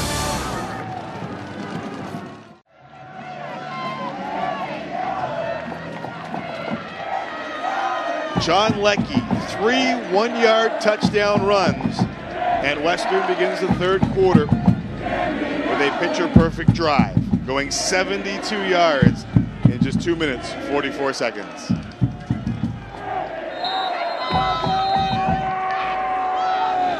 Liram Hairulahu puts his right foot to it. Jimmy Allen from the 5. He'll take it out to the 29-yard line as Danny Brannigan comes back. While Leckie has the 3 one-yard touchdown runs, Brannigan has 3 touchdown passes to help the Gales to a 2-point lead here in the 3rd quarter. Now we'll take a time to look back and see some of the changes on the Western defensive line they made to get to Brannigan and stop him from having so much time and completing those 3 big TDs. In-game adjustments, huge in the game of football. See if Western made the right ones at halftime. Certainly did on the offensive side of the football. And they limit Gordon to 2 yards on first down, as now, Matt Norman made the tackle. Now comes the intermediate throwing game that Brannigan likes to do. Throws underneath, under route by some of his slot backs and goes over top by the opposite receiver on the other side. Something every team in the league does, and it's a very tough play to defend. Let's see if they go to it on this play. 2nd and 8. Brannigan delivers, and Wahlberg goes down to the ground to make a great reception. Gain of 10 and a first down as the latest in a long line of receivers here at Queens makes a play for Danny Brannigan. And you know what? They just go to simple hook routes against the play. And we look at Wahlberg right now, and we talked about this list previous. I've had the opportunity to play with a few of those guys on that list, and love watching Rob Bagg and what he's done in Saskatchewan as well. But Wahlberg has the opportunity now to take it to the next level also. He's led the nation in receiving in each of the last 2 years. Looking for Surya, who had a step and more, but Brannigan missed him. Did miss him. They ran an out route by the number 3 receiver and 2 goes on the outside. Had the opportunity. Surya came open just a bit through his outstretched arms, but the arm strength of Brannigan putting it out there. Surya just couldn't catch up. Brings up 2nd down and 10. from the 42-yard line. Here comes the blitz. And Wahlberg again on second down is close to a Queens first down. Call it a gain of 10 for now. And it is very close. Balanced receiver set. Everybody runs hooks. Butler has a chance of this ball. Undercuts it, but can't get there. Looks like they're going to bring in the sticks to measure to see how close they got, but that's the confidence that Brannigan has tossing the football to his favorite receiver. This one's going to be mighty close to a first down. And his favorite receiver absolutely killed the Stangs back in week 7. Ended up with 12 receptions, 154 yards, and 2 touchdowns in the Queens victory. That's as close as you can get. Murray Drinkwater will tell us that it is 3rd and, I won't even say inches, it's 3rd and inch. 3rd and thickness of a dime. No doubt, Coach Sheehan leaves out Brannigan and the offense. 3rd and an inch from the Queens 52.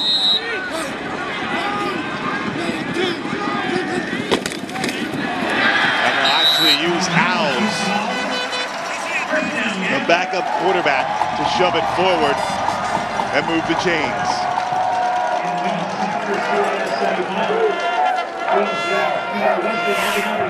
Yeah, Howes gets in behind center, just literally has to lean himself forward, gets a little bit more than that. Get the ball up to the 54-yard line of the Gales.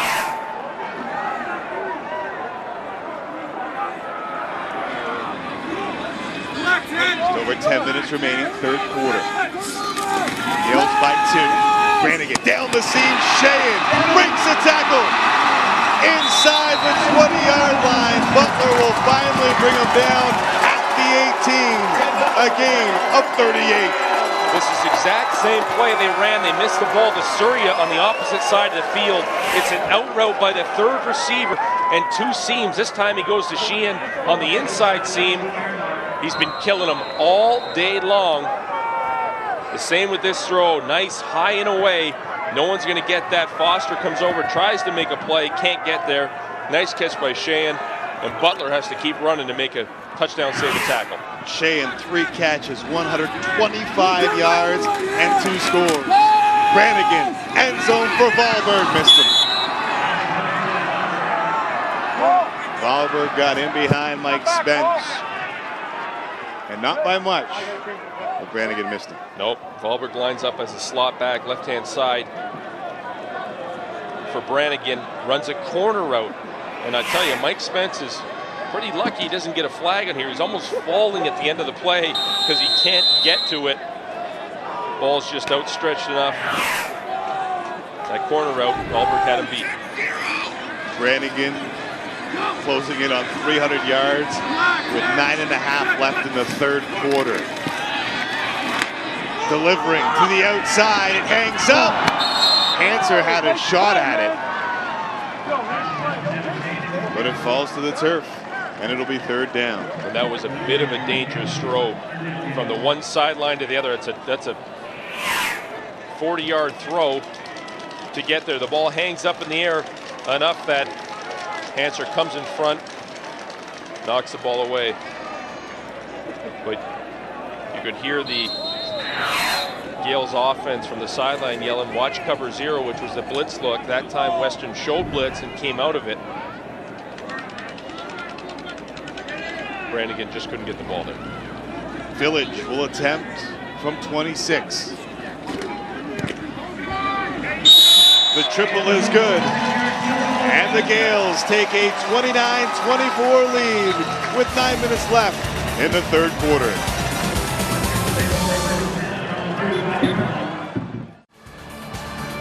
Your OUA Athletes of the Week are brought to you by Pioneer Petroleum. Earn bonus bucks at Pioneer Petroleum to spend on fuel, snacks, and more. And it goes to a pair of keepers.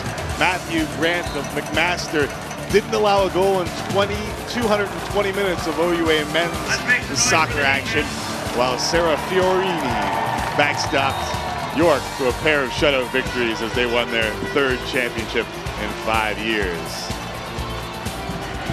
After the made field goal by Queens, Western scrimmages from the 35-yard line go immediately to the air, and Travail, who breaks a tackle at the 45, cuts inside at midfield, down to the Queens 49-yard line, 26 yards for the Mustangs. That's a nice job, Travail coming back to the football, but Sultana tries to jump it to the inside. You have to leave your outside arm free to make sure the defender, or the receiver, can't make the play and turn outside. Exactly what Travail did for a huge game. These two offenses landing haymaker after haymaker. It seems like every time someone scores, the other team responds immediately. Travail's latest for 26. Riva with a flag down will lose 2 more. TJ Leeper, the London native, on the tackle. At insult to injury here, they're going to actually get a flag against Western for holding as well. Jaredot comes over. He'll get on the call. He's got his arm wrapped around the Gales defender, and Riva's having a tough day, and so is that offensive line. We'll get the call right now. Western, penalty is accepted, remains first down. You know, for all the defensive plays and everything that's happened back and forth, Tim, there's just over a half of football. There's 53 points on the scoreboard already.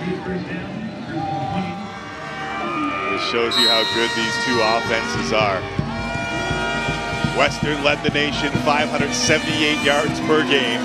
Queens was 4th with an average of 495 yards per game. Those are Madden-like numbers. Passing will throw back to Falls. Falls has got a man wide open. It's Jesse Bellamy over the shoulder. 5! And they will say touchdown Mustangs.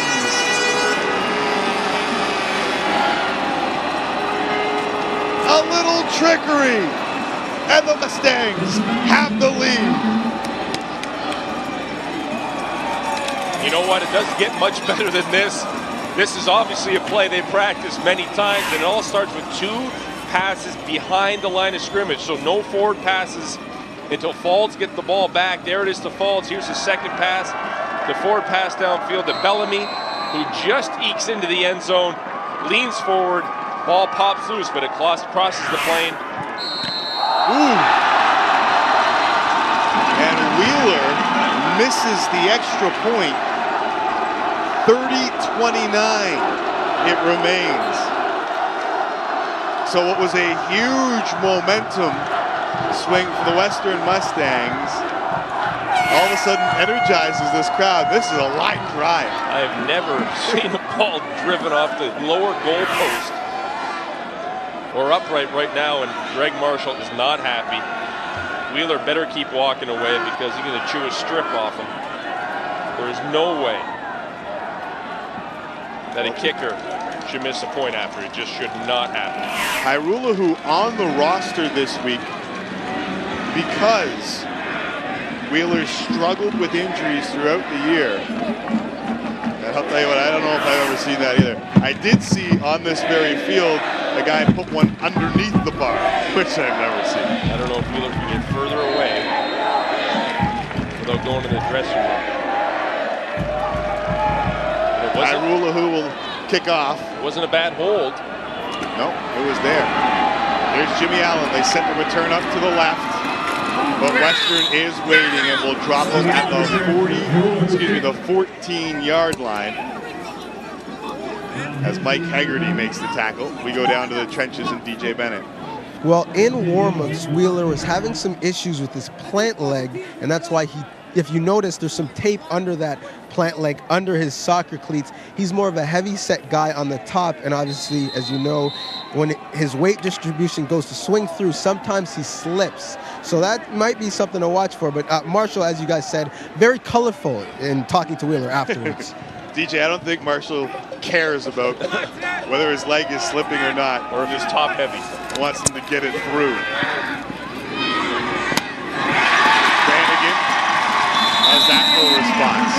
16 and a Queens first down.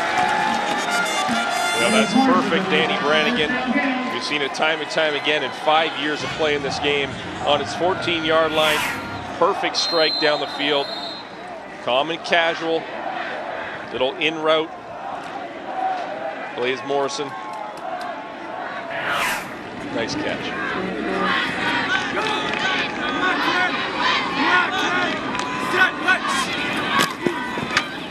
On 1st and 10. One hopping the intended receiver, Surya, is Brannigan. We're having a little bit of Surya and Danny Brannigan are having a bit of issue connecting, and that time there, Surya ran about a 6, 7, 8 yard hook, but never really stopped his feet, and Brannigan was looking at him, ready to unleash, and he didn't know where the receiver was going. And you got to make a defined move as a receiver so the quarterback knows you're ready to get the ball. 30-29 Western leads, 2nd and 10 for Queens. From their own 28, Brannigan on the run. Delivering to Surya, and they complete this one. 19 is the game for the Gales. You know, we're talking about Surya, comes back, makes a huge play, keep it. His route running alive through the whole thing, but look at Danny Brannigan, gets pressure, hasn't had a lot all day, but he gets pressure in the backfield. They're helping up, being chased down, throws a strike. Surya running against John Surla. I'll take that matchup any day. And makes a nice catch coming across the field. So the junior from Burlington's Notre Dame gives the Gales another first down as they look for Wahlberg and find him. He's got speed. He's got a Gales touchdown. And the lead goes back to Queens.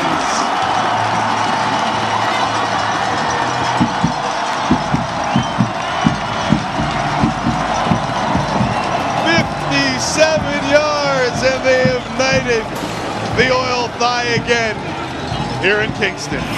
We talked about Wahlberg, how he's led the nation the last couple years, runs a corner route here, another great toss, and Mike Spence is left to just chase. He was so far gone behind him, he actually fell to the ground. Wahlberg in the end zone for a huge play.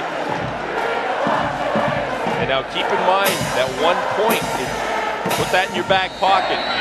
Maybe we'll bring it out later and talk about it if it comes down. Counter punch from the Queens Golden Gales, and it's 36-30 in the 3rd.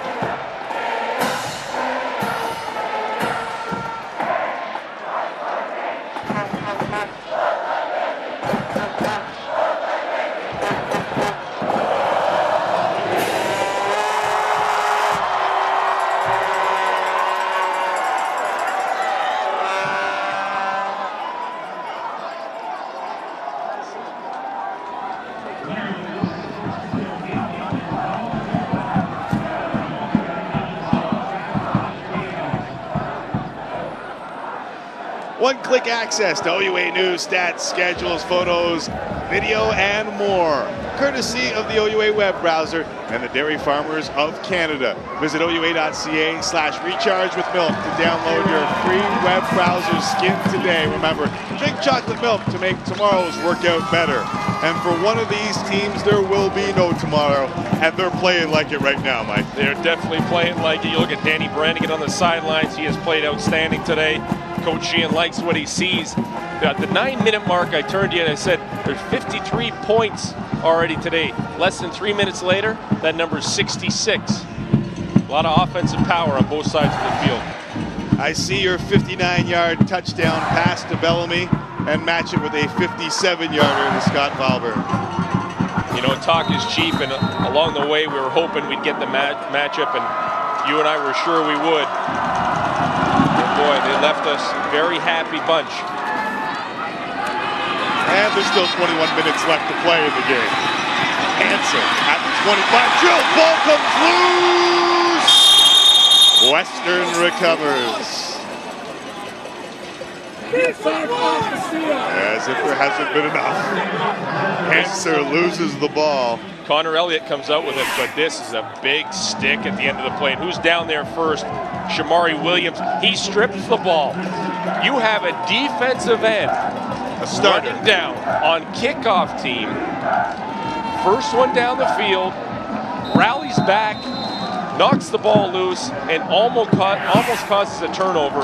I really can't explain to you how much that means to the guys on the sideline to see their starter come down, run like that and make plays. Riva finding some running room for the first time in this game as he gets thrown down by Smith at 15 yards to the 14-yard carry. And you know what? We saw a little glimpse there of Nathan Riva break to the outside and show his speed. Smith, he's okay at the initial contact. Right there, it's the throw that gets him the penalty, and rightfully so.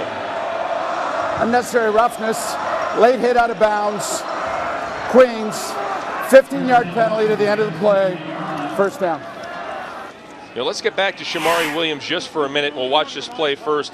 Has him wrapped up. It's that toss to the ground that'll get you. The reason is he's 2 yards out of bounds. But Shamari Williams runs down on kickoff, first man down, strips the ball, has to line up right away at his defensive end position. That's not easy to do for a big man. First and 10 Western from the 51 of Queens. Pressure comes from Ugloma, and the big paw will drag balls down for a loss of 8 yards. You know, we talked a lot about Shamari Williams. Look at his counterpart right there on the other side. That hand was up and around the face of Faulds. Tough to see exactly what happened, but the strength. Now wraps him up fair, no face mask, puts him right to the ground. As you can see, Greg Marshall, I think it's a bit perturbed. He's calling for a horse collar tackle, so you can't reach inside of the shoulder pads and pull the guy to the ground. Now that's always called from behind. So if you're grabbing behind on a horse collar, on the back of your head, let's say, pulling it down, that's an easily called one. This one here, the Cuoma gets the side. You know what? You're not going to make that call. He's just grabbing maybe the drag here, though, was a little... Well, you know what? It's had excessive, but this is not your traditional horse collar by any stretch of the imagination. Ugloma, the senior from Mississauga, gets the sack, and it'll be 2nd and 18. First down available at the Queens 41. Falls, pressure coming, delivers, and he would have had the first down, but Zach Bull couldn't hang on to it.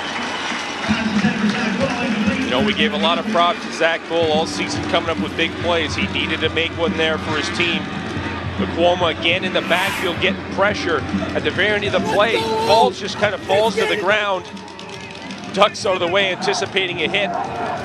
Bull's got to come up with that football. I think he heard the footsteps of David Rooney looking for the knockout blow. Greg Marshall talking to Matt Norman right now. He is not happy with his offensive line. There is no way they should be getting that much pressure. Wheeler under pressure. Surya from his own 20. And he is dropped by Corey Watson at the 26-yard line. 39-yard punt. What a game we got going here.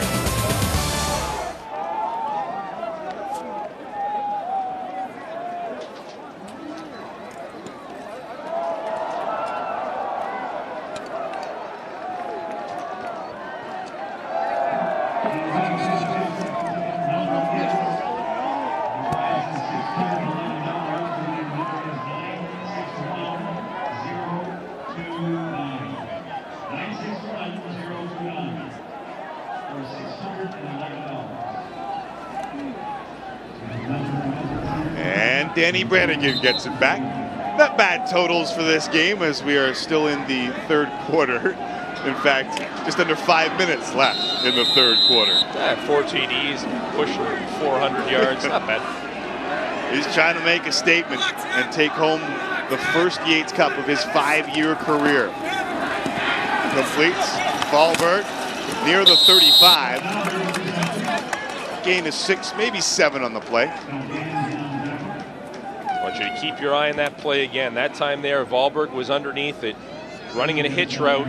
Blaze Morrison on the outside runs a go route, and they leave him wide open. You see on the left-hand side, what they'll have to do is give a little pump fake to Valberg go over the top to Morrison later on.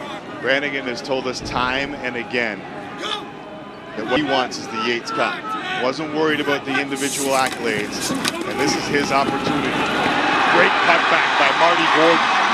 He has the first down and way more, crossing midfield to the Western 52-yard line. A 25-yard saunter from the Gales back. You know what? You need athletic ability to be a running back, but more importantly, you need vision. And the vision of following his blockers here, Marty Gordon does an amazing job cutting back against the grain. It takes 4 guys to drag him downfield. 3:40 left, third quarter. Queens leading by 6. Looking to add to it as they pitch to Gordon. And he was just lucky to get back to the initial line of scrimmage. And you look who got in the backfield first. We've talked about him a lot. Number 24, Connor Elliott. Makes his way from his linebacker position, Sam linebacker position, to the wide side of the field, gets into the backfield, disrupts that play for a limited game. Let's go down to the sidelines. DJ Bennett and halftime adjustments. DJ, you seeing something? Yeah, in-game adjustment actually on the defensive side of the ball.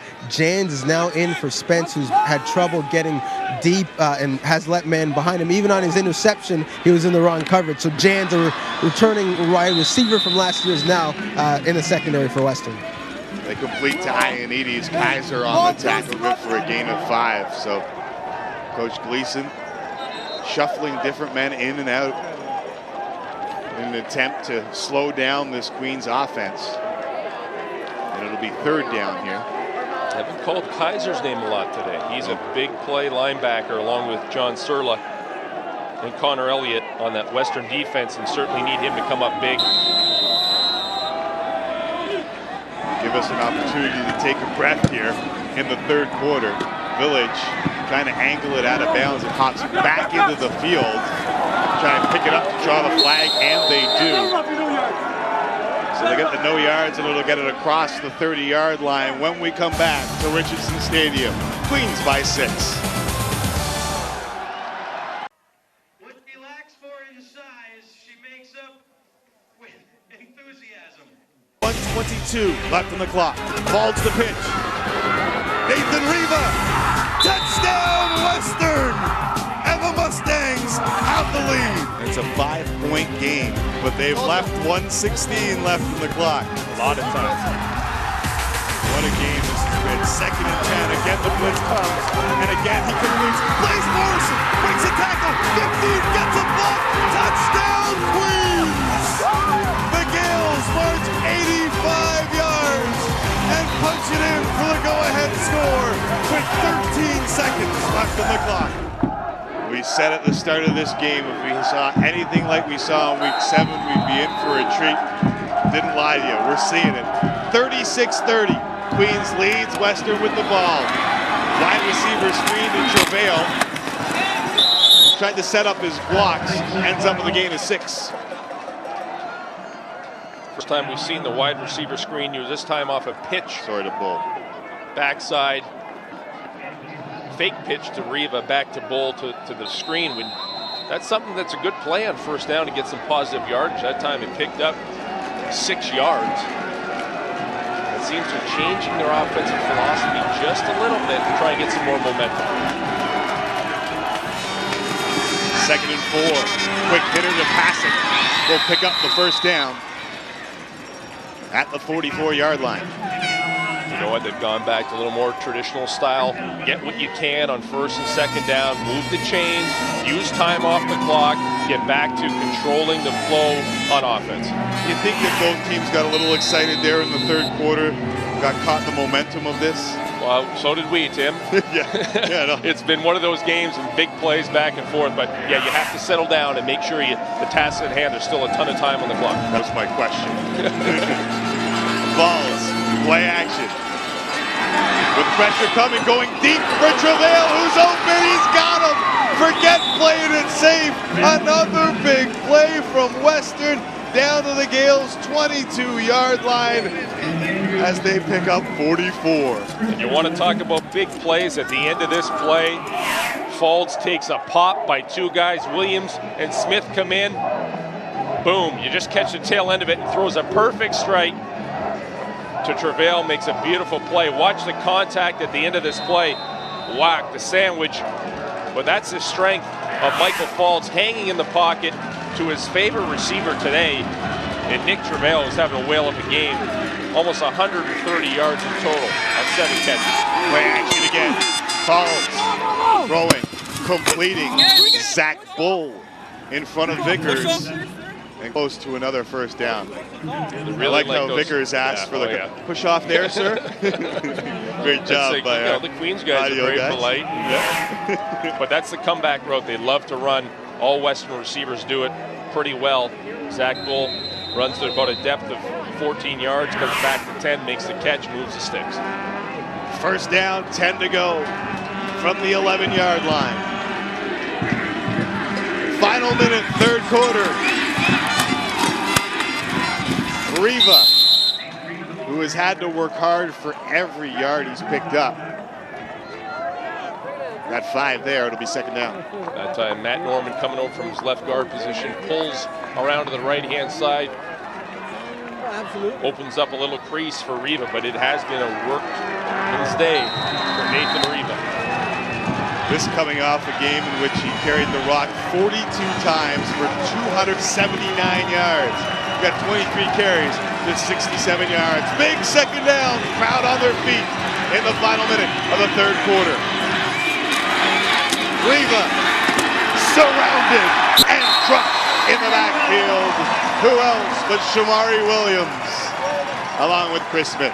You cannot, if you're an offensive lineman, give up on the backhand side of plays. That time, Shamari Williams came from the backside, chased down right through the line of scrimmage, right by his men, gets into the backfield, and stops what would have been a huge play for Western just through plain hustle. He doesn't take plays off, Tim. He's going the whole time. Which will bring Wheeler out on third down. Another look. Great contain there to force him back to Williams, who finishes off the job. You remember the last time we saw Wheeler, he was being chewed out. Greg Marshall. Final play of the third quarter, and Wheeler hits the 3 to make it a 3-point game. We were expecting 2 of the best to go toe-to-toe, and that's exactly what we've got. We turned down the home stretch with a 3-point game. The right to call themselves Yates Cup champions.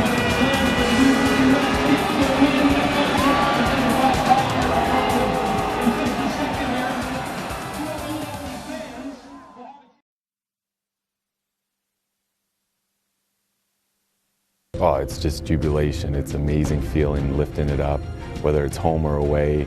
We know we beat a quality opponent. We've gone through a tough OUA schedule, and we're the Ontario champs. Back-to-back Yates Cup MVP. Michael Falls, 19 of 26, 351 yards through 3 quarters, and he is trailing his counterpart from Queens, Danny Brannigan, who has put up 409. That is your quarterback matchup, brought to you by Bel Air Direct Car Insurance. Visit belairdirect.com for a car insurance quote today. Well, when we were talking about this game, you often get caught up in the hyperbole, Mike, but these 2 guys, these 2 quarterbacks have definitely put on a show. Well, they certainly have, and they're the leaders of their respective teams, and they're showing it today, and none more important than the time right now in the fourth quarter. Brannigan begins, 1st and 10. And it looks like Blaze Morrison got hurt as he tried to go down and make that catch. Here are the stats through 3 quarters of play. It's hard to contain these 2 offenses, and when you see 424 and 467, you expect the game to be over, Mike. Yeah, and sometimes 2 games total, but to be over. The turnovers have hurt Western a bit, but all in all, it's just been the strength of Brannigan, those 4 TDs that have really pushed them over the top. Start of the fourth quarter, 3-point game. Western and Queens, 2nd and 10. Brannigan over the middle, completes to Gordon, gets to the outside of the 45, across midfield, down to the 52-yard line of Western. It's a 23-yard gain on 2nd and 10. We talked a lot about Nathan Riva on the other side of the football and how he is out of the backfield. This gives you a glimpse of what Marty Gordon can do when he gets the ball in his hands. Takes a little short under route and runs by Serla, runs by Elliott. Really needs a big tackle at the end of the play. Simianic to limit that game to even, could have been more yards. Had a hammy in camp, it looks good now. And Volberg, has it off the fingertips. You don't see that very often from the All-Canadian. Oh, that was so close. And Danny Brannigan, look at him, just sitting back there, not upset. Let's go back, do it again. That's the seam route. They have been killing Western on the seam route. This time, Valber gets his hand position a little backwards, so actually tries to stab with the right hand. Can't slow down the rotation of football. Which is why Jans is in that game. The seam route. They almost had another 6. Courtesy. Big play. Brannigan in the pocket has to step up. He will deliver. Ioannidis makes the cut inside and has the first down. And a gain is 16.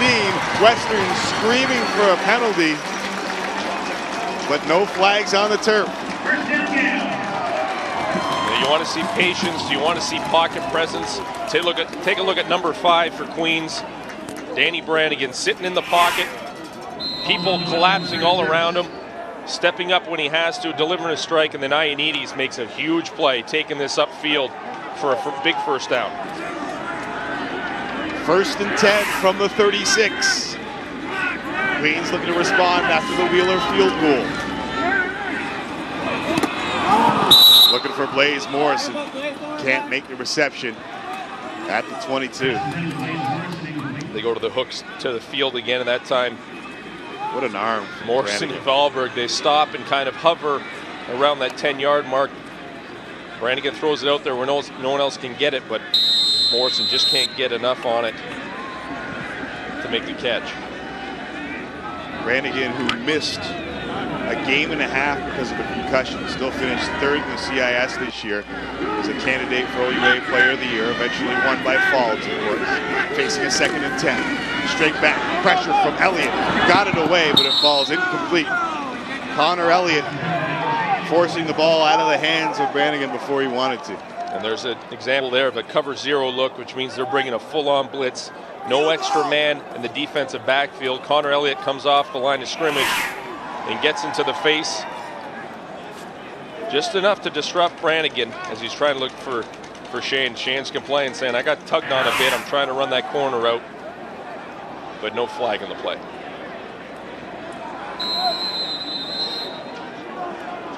Dan Village is going to attempt a 44-yard field goal. He's 2 of 2 on the day. He'll actually spot it at the 43. It's been good from 26 and 44.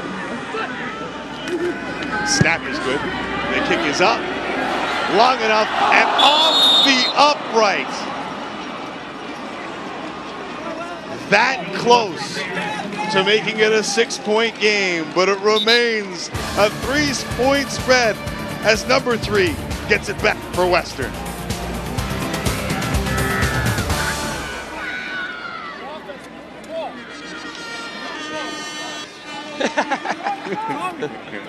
Tommy!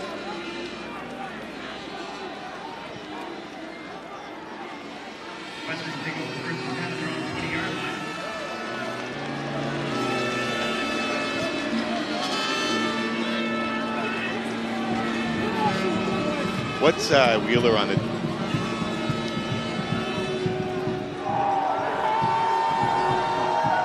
An 80-year-old Big 4 rivalry here in Kingston.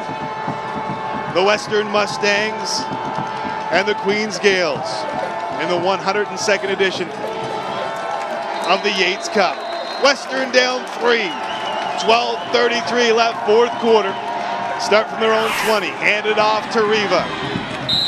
They'll pick up 4 on 1st down as the Gales continue to limit Nathan Riva. They've done an amazing job limiting Riva to under 3 yards a carry when he's averaging close to 7 on the season, and they've done more than they could possibly ask, making big plays at big times and shooting the gaps that time there. It's a positive game, but there's guys all around the football. Biniachi there wrapping him up for a limited game. 2nd and 5. Falls going deep for Bull. It goes off his fingertips to the turf. Bull does make a nice attempt at trying to snag the football, but gets twisted around at the end. Ball actually hangs up in the air a bit. Wind is starting to pick up. The flag's on the post. And it almost looks like Western's going to take this fourth quarter into the wind. I don't know if DJ has an opportunity down the field to get a better feel for it from where we are. Yeah, but the wind is it is also dropped several degrees here in Kingston, getting a lot colder as the afternoon wears on. Wheeler into punt. Allen gets a block. Flag down, and so is he at the Western 51-yard line. We will sort it out when we return to the 102nd Yates Cup live on the Score in HD.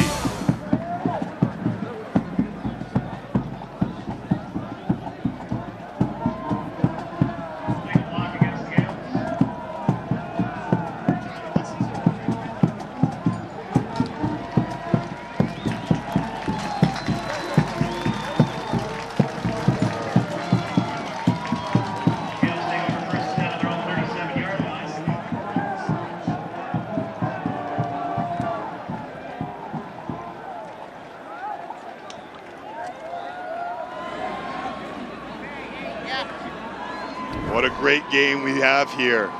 The top 2 passers in the history of the CIS waging one last battle in the 102nd Yates Cup alongside Mike Morialium, Tim McAuliffe, DJ Bennett, Glenn Sheeler on the sidelines. 11:30 left in the fourth quarter. Queens 36, Western 33. Two of the most storied programs in the history of the game going toe-to-toe. Hope you're enjoying this as much as we are. Brannigan looking for that seam again. This time, Western had it covered with Butler and Jans. Yeah, Butler does a nice job on that play, reading the patterns as they develop in front of him and coming over to cause a disruption. The ball sailed a bit on Brannigan, who we talked about earlier. I think that wind's picking up just enough to force that ball to float a bit as Valberg is in the area looking for another big play. For the first time this afternoon, Brannigan has had 3 straight incompletions, the latest of which brings up the 2nd and 10. Valberg, one hand, because he can. And Hanser with a pretty nice tackle. That's 2 great plays on one same play. First of all, the nice catch by Valberg, sticking out the 1 mitt and bringing it down, the right-handed snag, and then Hanser. That's a big tackle, because when Valberg has space, he can make people miss. We've seen what it ends up like. And I don't think the guy with the white helmet is a part of the game. Even the streakers are going untouched here today, Mike. I never see someone care less. Oh, you don't want to do that. He tried to put a little head fake on Butler and probably lucked out. Butler didn't lay the old chin into him. And he escapes unscathed over the fence, although I think he works out too. I'm not sure you want to climb a fence in your ditch, but that's just one man. Butler, as we get back to business. Nice move out to the 38-yard line. A 45-yard punt, but a 15-yard return for number 15. And Western down 3, good field position. Great field position. Anytime you can bring that ball and have the starting point on your own 44 going in, it's a nice place to be. 10:34 left on the clock, a ton of time. Got to watch the patience now of Mike Falls. He tried to go deep the last series. Zach Gold came up short. See if they maybe go back to their quick game, their 5-6 yarders on first down. Play action from Falls. He's going to go deep. Down the sidelines. Got a man. Got a reception. Inside the 25. Down to the 22. It's Zach Bull. And it's a gain of 44 yards. You know, they missed Zach Bull on the last possession, but what a strike Mike Falls threw on that one. I talked about chipping away, getting your 5-6 yarders on first down. Now with a Mike Falls behind center, he goes over the top. Vickers on the coverage and throws a beautiful football. Zach Bull makes a nice play, drags forward for another 4 or 5 yards, and wow, instant field position. Now you know why he's the nation's leading passer. The run play action again. Gets a block, hurdles a man with one leg, throwing back across the body to Bellamy, and he has it. Down to the 7-yard line. A gain of 16.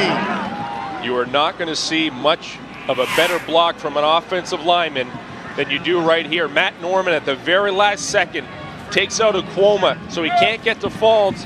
Falls steps up, throws it back across his body. Bellamy bobbles it 3-4 times, comes up with a huge catch with Matt Norman. Believe me, he heard it from Greg Marshall a little while ago on the sidelines. Makes a very, very nice play setting up that.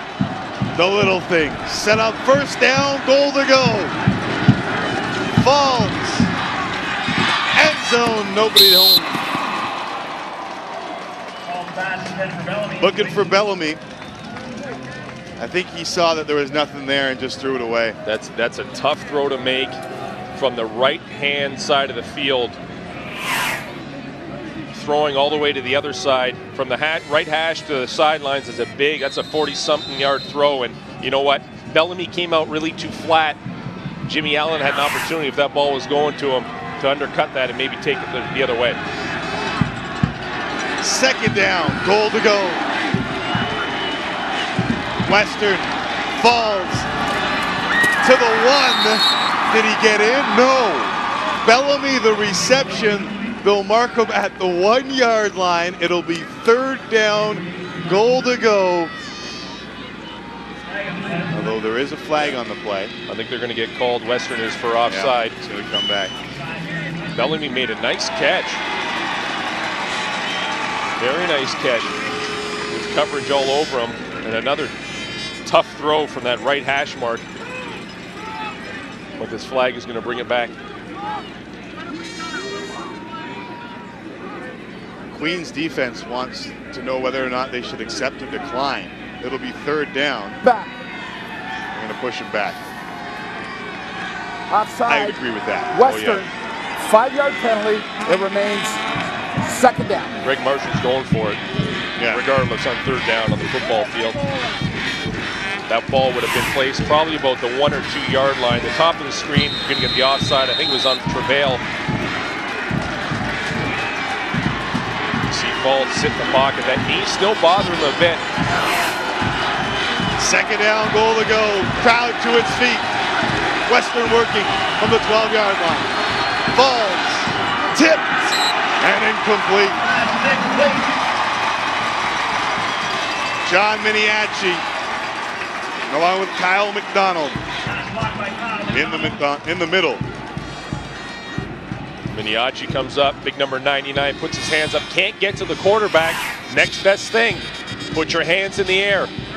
Knocks the ball away. Falls is upset. He had passage on a little quick post route right near the goal post that he wanted to hit him on. But the big lineman threw his hands up and knocked it away. Wheeler for the tie from the 14. Low line drive hammered through. We knew we had ourselves a game, and with 8:43 left in the fourth, we are tied at 36.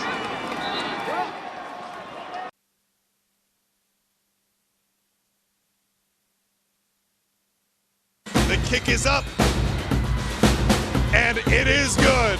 The Western Mustangs remain undefeated. Pollock in the shotgun. They run the option. Pollock. Is he in? They say no. Ottawa holds, and they will win this football game with 5 seconds left. Again, the blitz comes. And again, he completes. Blaze Morrison breaks a tackle. 15, gets a block. Touchdown, Queens! The Gales march 85 yards and punch it in for the go-ahead score. Our 8th season broadcasting OUA football here on TheScore, and we have had some great finishes. But in our last game, 2009, we may yet have our best. Tied at 36, 8:40 left to play, fourth quarter, Queens and Western. After the field goal by Western, Queens chooses to scrimmage from the 35, and they'll pick up 5 yards on first down with Marty Gordon. Both teams trying to figure out each other's defenses after 3 quarters of playing football, and nice positive run by Marty Gordon. Leaves him in a second long 5 situation. Gordon now 9 carries, 61 yards. Out of the backfield, they find him again. Connor Elliott bounces off that. But the Silver Buckets rally to the football. Jamie Simianic along with John Surla after Connor Elliott tried to drill him. Yeah, that's a nice play by the Western defense, really rallying to the football. Ball gets out into the flats early to Marty Gordon. Elliott has the first stab at him, doesn't take him to the turf, but slows him down enough that Simianic comes over, and then Surla from his middle linebacker position wraps up. That's hustle in that defense who want to get the ball back to their offense's hands. Saw Surla trying to deliver the pop. He's had that shoulder problem. They just throw it back in. Saw the look on his face as if his shoulder was dislocated and they just put it right back in. Why not? Butler, plenty of room. Couple blocks out to the 45-yard line. And the Western Mustangs again with a short field, tied at 36, 7:22 left in the fourth.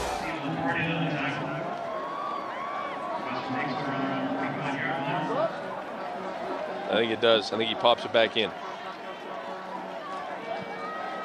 Yeah.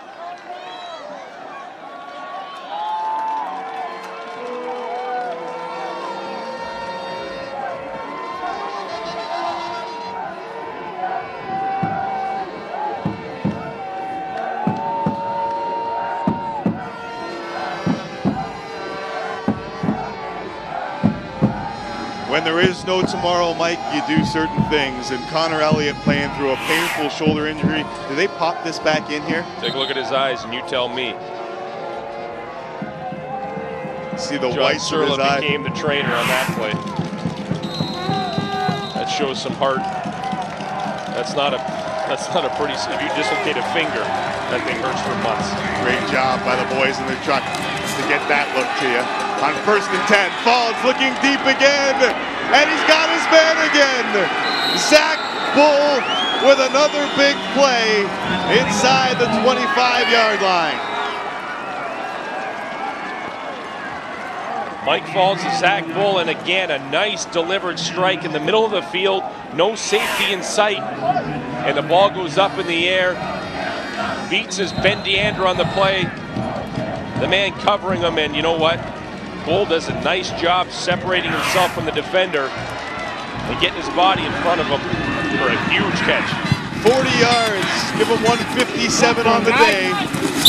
Give Western a first down. Late flag as Rooney tossed Riva out of bounds. And those are the plays you don't expect from seniors. We've seen a few of these today, and I think the majority of them, if not all of them, have gone against Queens. And there are these late plays at the end of the play, or late penalties at the end of the play that have serious consequences in terms of field position, because they're big ones. These are 15-yarders. Unnecessary roughness, face mask, Queens, half the distance to the goal line after the play, first down. So it wasn't the late hit, it was the face mask that Rooney got a hold of. As they had bottled up Riva again. Although along the sidelines, you don't need to do that. No, the ball, he's already out of bounds pretty much the whole way right there. I mean, it's one of those tough ones. Falls for the lead. The catch is made, and they will mark it out at the inch line. Travail laying out to come up with that ball, and they will mark it out at the 1. You know, just when you think Western is out of it, they come back. A great football catch here, laying out. Ooh. Oh, that to me. You watch the reaction of Michael Falls here, who throws a beautiful football. That ball was caught. It looked like it crossed the plane. Remember, just has to cross the front of the line of scrimmage. John Leckie, the deep back, could have his 4th 1-yard touchdown of the game. They hand it to him. TJ Leeper on the tackle. And that ruling at the 1-yard line could be massive as Western stuff on 1st down. Leeper gets in the backfield in a hurry. Shamari Williams there as well. Leeper, the first one to get there, and how is he getting in there that quickly? 2nd down, goal to go, tied at 36. Just under 6 minutes left in the 4th quarter. Leckie, the ball carrier, drilled in the backfield. He will not get in, and it is big time. Decision coming up for Greg Marshall. Well, this decision will take this game to different levels, and you know what? He's going with the more conservative approach, and Wheeler's coming in. Well, he's halfway in right now. Look at the stick in the backfield. Wow. You got to take the points at 36, no? You got to take the points. The difference is, do you take 7 or do you take your 3? And right now, Wheeler's coming out to take the 3, but let's think back to that missed point after. Right now, Western would be in the lead. That's the difference. He missed the point after, but he is 3 of 3. Good from 28, 14 and 19. This is Chippy from 9 yards away, and the Western Mustangs have the lead, 39-36 with 5:17 left in the 4th.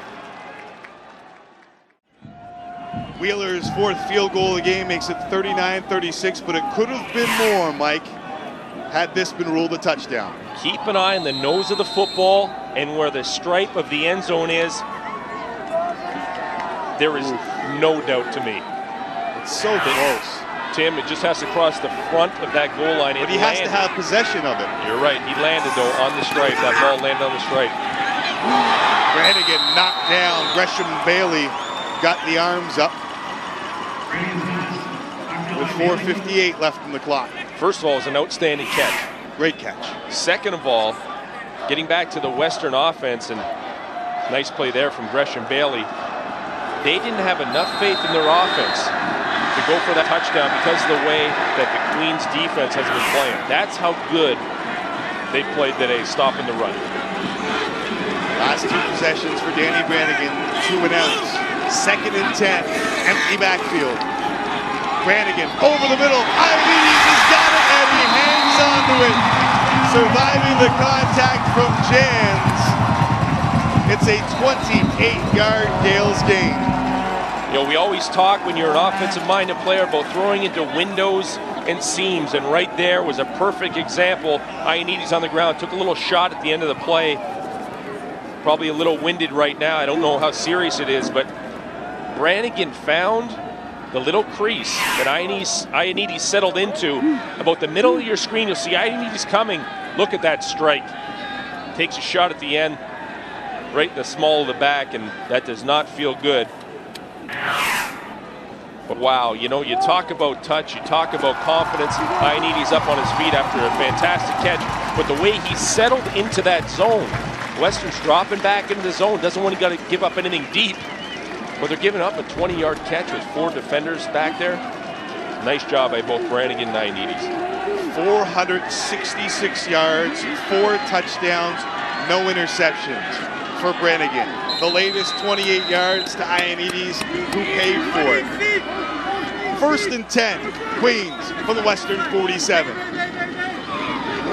Brannigan barking out the signals. They hand it off. Gordon dragged down by Kaiser, but he'll pick up 11 and keep the drive alive by moving the sticks. You want to talk about cutbacks? Take a look at what Gordon does here. Cutting back, Connor Elliott comes to make the tackle. Surlitz too, they both end up on the ground. Kaiser has to wrap him up, but a nice job of using some fancy footwork, coming back, watching his blockers in front of him. Big play. In week 7, they went back and forth. Here in the Yates Cup Final, they continue to punch and counterpunch. This time Jimmy Terrian gets the ball, but Chris Greaves, the OUA All-Star at defensive tackle, drops him for no gain.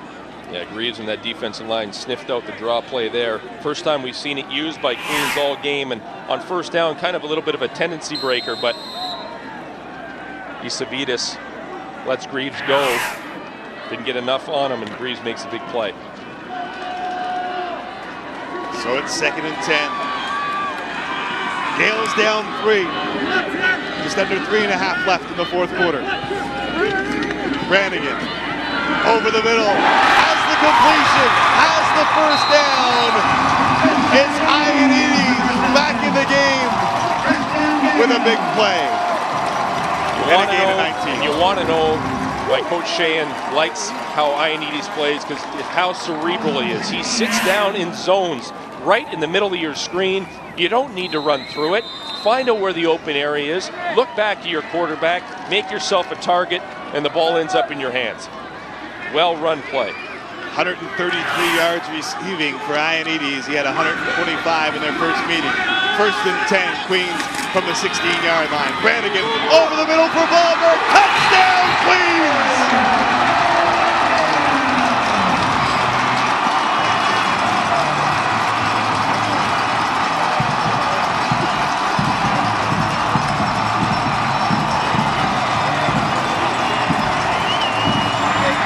The 7th lead change of this football game comes courtesy of Scott Ballberg. You heard it, throwing it on a rope. This is what it's all about. High and away, no one else can get it. Over top, 2 defenders. A huge play. Great concentration by Ballberg. An even better superb throw by Brannigan. Tack on the extra point. And the Oil 5 plays once more. 43-39. We've hit the 3-minute warning in the Yates Cup.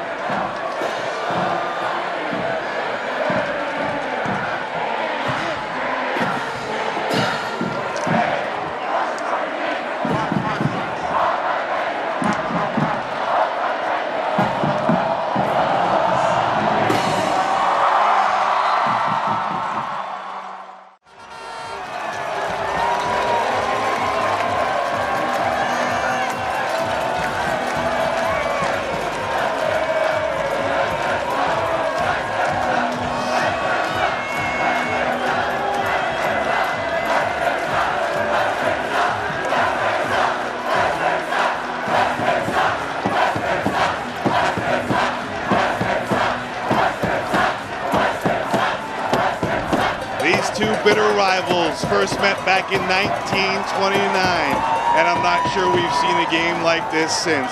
The top 2 passers in the history of Canadian college football going back and forth. Queens leads 43-39 with 2:49 left on the clock in the 4th quarter. You know, we talk off the top, Tim, about it not getting much better than this, and when the game unfolds the way you anticipate it to unfold, it just creates a situation where there's less than 3 minutes left in the game, and this is what it's all about right here. Joe Paterno once said, what counts in sports is not the victory, but the magnificence of the struggle. I hope you're enjoying the magnificence of this struggle. Cancer out to the 26-yard line, and Mike Falls, the OUA MVP, in a close vote with Danny Brannigan, will get his shot with 2:42 left in the clock.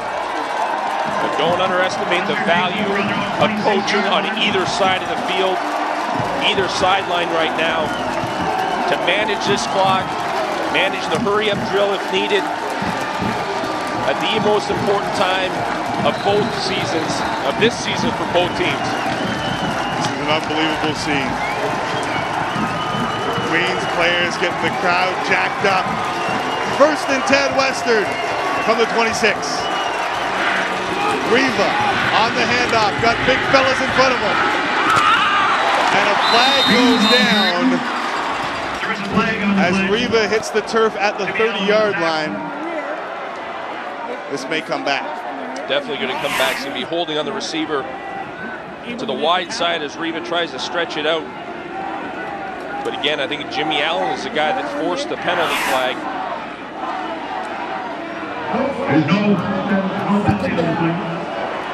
They picked up the flag. No penalty on the play. It'll be 2nd down and 5. Might have been for contact downfield. They pick up the flag when they realize it's a run. Yeah, that's a big change for Western. It would have really backed him up. Now it gets him into 2nd immediately. This crowd on its feet here at Richardson Stadium. Falls to throw, and it is almost intercepted. Rooney had a shot at the ball. It'll be 3rd down with 2:23 left.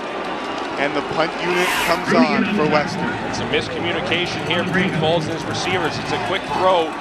Passage doesn't float to the outside. Rooney has a legitimate chance at it. Kind of jumps between Bull and Pasick, and ball falls short. Now this is a big punting situation. Wheeler needs to come up with a nice kick to force Queens back. If you're wondering about the decision to punt, remember, back in week 7, Queens got the ball back with 1:16 left in the clock, marched 85 yards for the game-winning score. Back of Greg Marshall's mind as he sends Wheeler into punt. It is a short kick that will take a hop to the 50 and the midfield. With a 4-point lead, Danny Brannigan can put an end to this. Take a look at Greg Marshall on the sideline, calm and composed. The same with Pat Sheehan, as outruns Danny Brannigan, who you don't write too many better scripts for what you're seeing today, with the opportunity with 2 minutes and 12 seconds left, up by 4 points, to take all the time he can, work his way down the field. 2:12 left. 1st and 10 Queens. Marty Gordon, the ball carrier. Stretch out ball comes loose. They'll say he was down. Whistles go, and it's the right call. The right gain call of for 4. Whistles were down. The body was down first. Ball pops loose late at the end. But I'm sure Coach Sheehan will be saying to Marty, tuck it away. Yeah. You're not Walter Payton. No, this is not the time where you're trying to get those extra 1 or 2 yards, because more often than not that results in some sort of turnover, but you want to keep the ball on the ground. The reason is to keep the clock running under 2 minutes and counting. 1:55 left in the clock. 2nd down and 6. Queens looking for a 1st down. Blitz comes. It is knocked into the air and falls incomplete. Western will get it back. 1:45 left in the clock. A nice play again by the defensive line of Western, who all game has had issues. Gresham Bailey takes one off the face, bounces up in the air. If you want to know why Danny Brannigan didn't go to catch it, he can't throw it again. You can't have 2 forward passes. I will say something though. If he catches it, takes a knee, the clock keeps running. That but, is a good point. But better safe than sorry, right? In the heat of the battle. Exactly. Village into punt. Queens by 4. Low snap, able to handle it. Low kick, Butler. From the 16. Craig Butler with a 9-yard return out to the 25-yard line, and it comes down to this. 1:36 left in the clock, and the ball placed in the hands of the nation's all-time leading passer. The crowd rises here in Kingston will we match week 7? Tim, it's been an absolutely outstanding game so far. So fitting that these two teams, with these two quarterbacks leading them, should come down to the wire, just like I'm sure the voting did for Heckbright nominee, for All-Star. I mean, how do you separate the two? We're about to. We are about to. 1st and 10. Draw play with Riva. And Nathan Riva will pick up 11. 1:30 left on the clock. A little change of pace again. You see Riva wincing a bit. He's been banged up as of late too. Draw play up the field. And big game. 1st and 10 now from the 36. Falls under pressure. Has to escape. Remember, working with one leg, going deep for JaVale. He made the catch inside the 35. It'll be 1st down Western after another big play by Mike Falls. 41 yards the game. You watch Greg Marshall on the sideline. He's asking for the guys to huddle up, to get together. JaVale, an outstanding catch. Mike Falls making things happen. Guys are turning a broken play into something downfield. JaVale, no subtle push off. There's no doubt about it, but he gets away with it because he doesn't extend his hands. Jimmy Allen right in the coverage, but wow. Timeout Western after the 41-yard gain. JaVale a big day, but Mike Falls has just gone over 500 yards passing in this game. This is just an outstanding display of football by two of the all-time greats. If you don't like this, you don't like football, period. Because what you're seeing here is a display by two great leaders, two great teams, and two great coaches. You know, Tim, there's not much more to say to that. It's played out on the field the way it should have played out, with two evenly matched teams, well coached, like you said. Western with an opportunity now with 1:12 left on the clock. On the 33-yard line of Queens, down by 4. Marshall was discussing the play clock and the game clock, making sure he gets all the time he needs. And the crowd roars once more. Mike Falls, 503 yards passing, but he needs more with 1:12 left in the clock. 1st and 10 from the Queens 26. They hand it off. Riva, the ball carrier. There's a flag down on the play.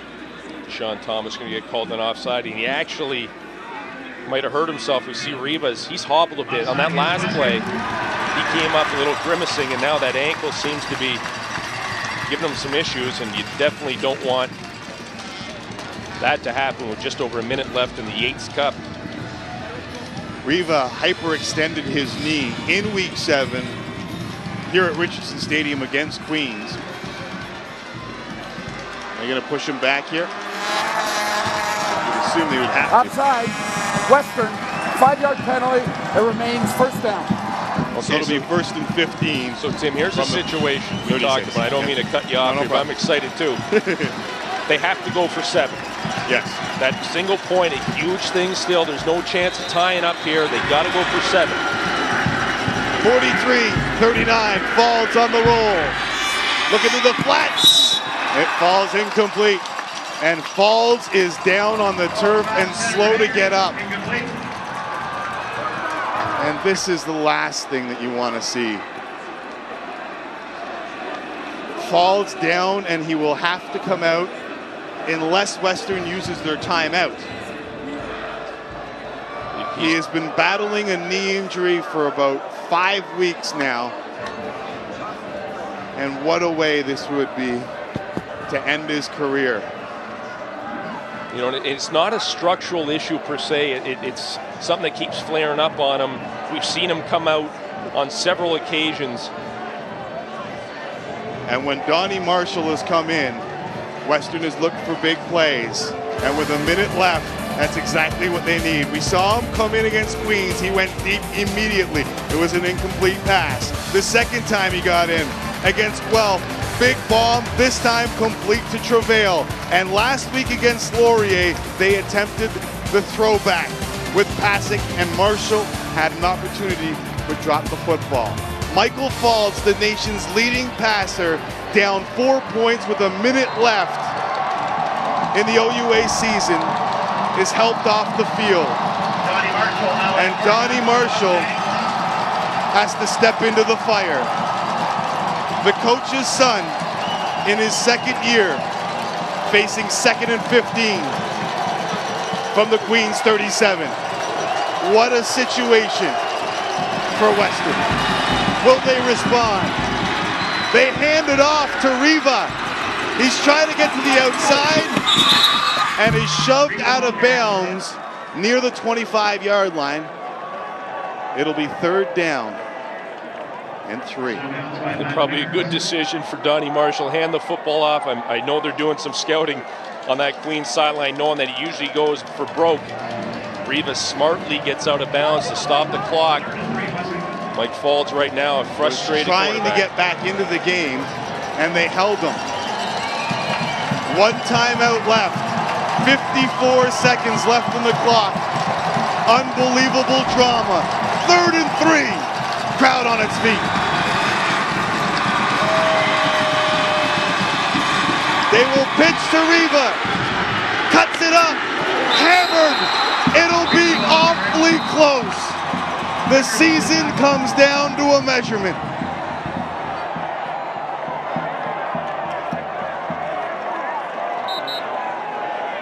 The sticks will come out, and as if all the drama weren't enough, Murray Drinkwalter will stretch them out and determine the fate of the Western Mustangs. And really not much to say here, Tim. Just pitchers wait on what everyone else is waiting on.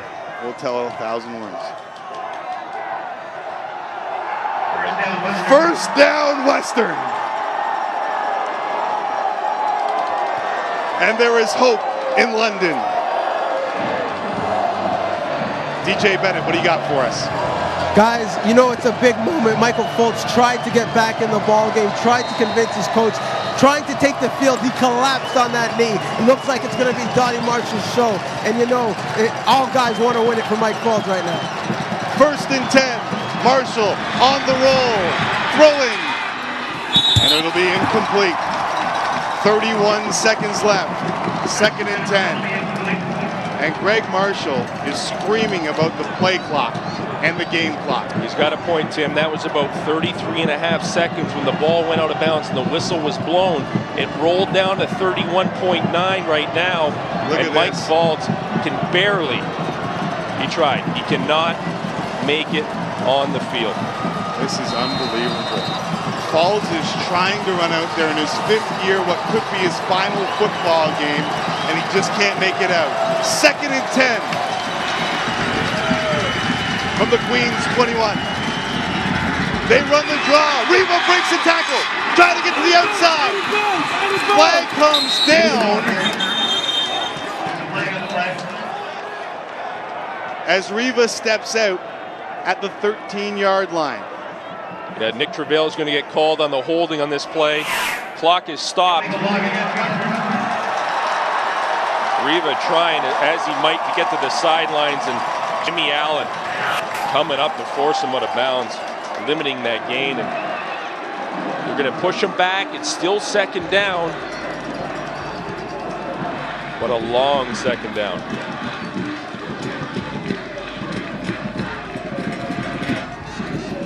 .25 seconds left on the clock. Queens leading 43. Western, 10-yard penalty. It remains 2nd down. 39. Mike Faulds has been trying to get onto the field. In his 5th year, the nation's all-time leading passer just can't make it. And Donnie Marshall, the sophomore from London, he won a Western Ontario Bowl in high school, but this is different. It's the 102nd edition of the Yates Cup. 2nd down and 20. Ball placed at the 32. Marshall, here comes the pressure. He escapes, throwing on the run, and it falls incomplete. The season will come down to this. 3rd and 20 with 17.5 seconds left on the clock. It is a shame to see Michael Falls on the sidelines in this opportunity. Oh, it is. And you look at Donnie Marshall here getting thrust into the biggest game of his life, and Cuomo comes in to flush him, and he just throws a desperation pass, and the intended receiver, Zach Goldman, over his head. Going to get another opportunity now as he comes to the sidelines, and you look at Mike Falls. Not just the season on the line, his career is on the line. And basically, if he can walk, he's going to go in there on 3rd and 20. The problem is, Tim, it's at the point now, I don't know if he can make it from the sidelines. And you know you go to war with these guys each and every day for 5 years. And on 3rd and 20, Michael Falls will get to determine his fate. What a scene here at Richardson Stadium. Two of the most storied programs in the history of Canadian college football. The top 2 passers in the history of the CIS. And it comes down to this. 3rd and 20, crowd on its feet. 17.5 left on the clock.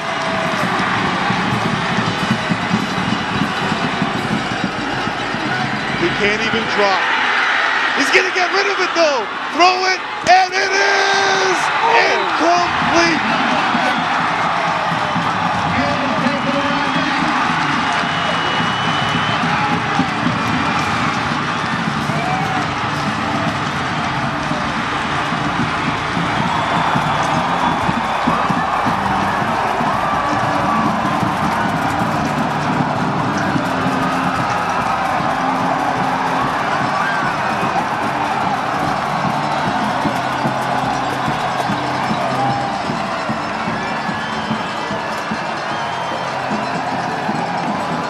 Do not hang your head. Michael Falls gave it his all. I don't know, Tim, how he got out of the pressure initially to even get this football off down the field, and not much more to say other than the most valiant of efforts.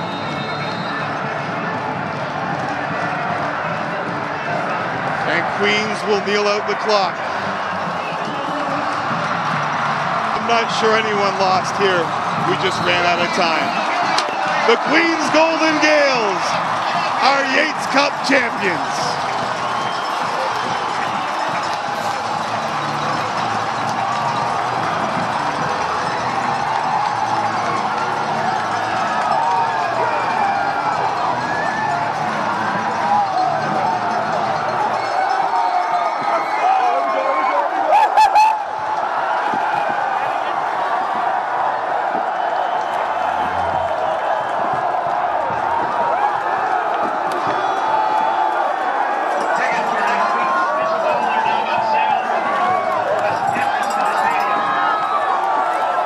Mike, at the start of this broadcast, I turned to you and I said, I'm not sure how to do this game justice. And I look at you at the end of this game and I say the same thing. I'm not sure I can do this justice. I really don't know. It was one of those games that, you watch, you get the opportunity to be part of, and boy, you give credit to the guys in that field for living up to what we believe OUA football is all about.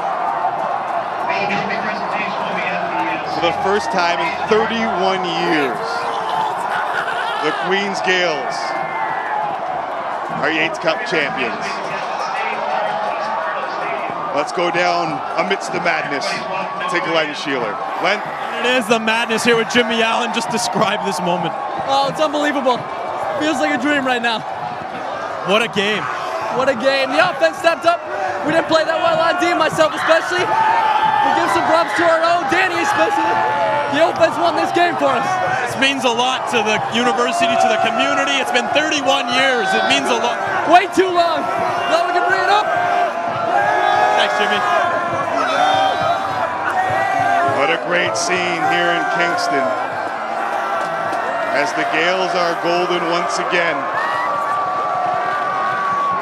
An unbelievable football game, and Jimmy Allen and the rest of those fifth-year seniors on Queens helped pull them through, but there is one fifth-year senior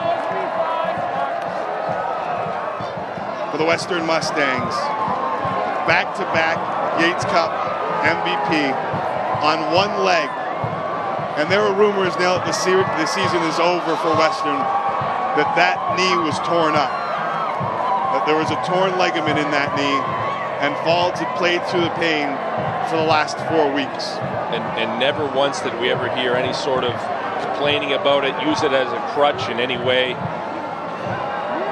Comes into the football game basically on one leg and gives his team an opportunity to move the football. What more can you say? Let's go back down to Glenn Sheeler standing by with Shamari Williams. Shamari, what's going through your head right now? Man, it was just a great victory, great team victory. You know, we didn't play our best, but we played well enough to win, and that's what counts. What about Danny's performance today? Danny's a great competitor, great quarterback.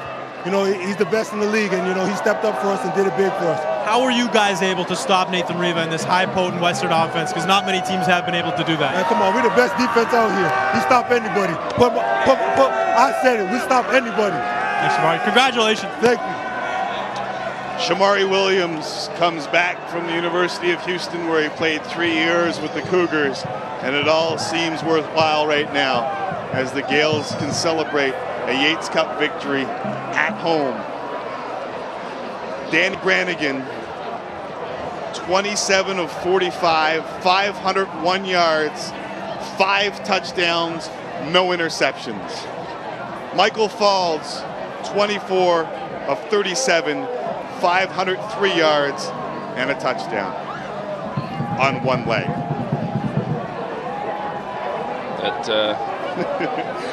That says it all. I don't know how I hand it off to you after that, because these two quarterbacks put on a show, these two teams put on a show, and like I said earlier, I hope that you enjoyed the magnificence of this struggle, this game, Mike. A lot of people in this country don't give it enough credit, but in the CIS, you see great football, and you saw it here today.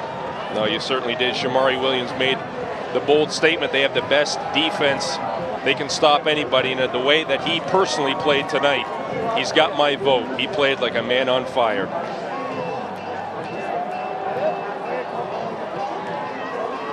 And Danny Brannigan, the other fifth-year senior, will enjoy the Engineers pounding this turf.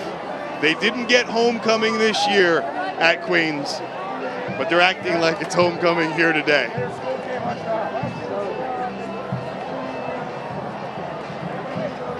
Jubilation here at Richardson Stadium for the home team.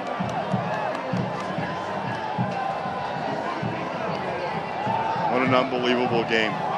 You really, when you look at the ebbs and flows and the way that the game went, I mean, literally with the lead changes, with the amount of yardage put up in the air, with the receivers on both sides of the ball making huge plays, and comes down to the guy who has an opportunity to do it in the end and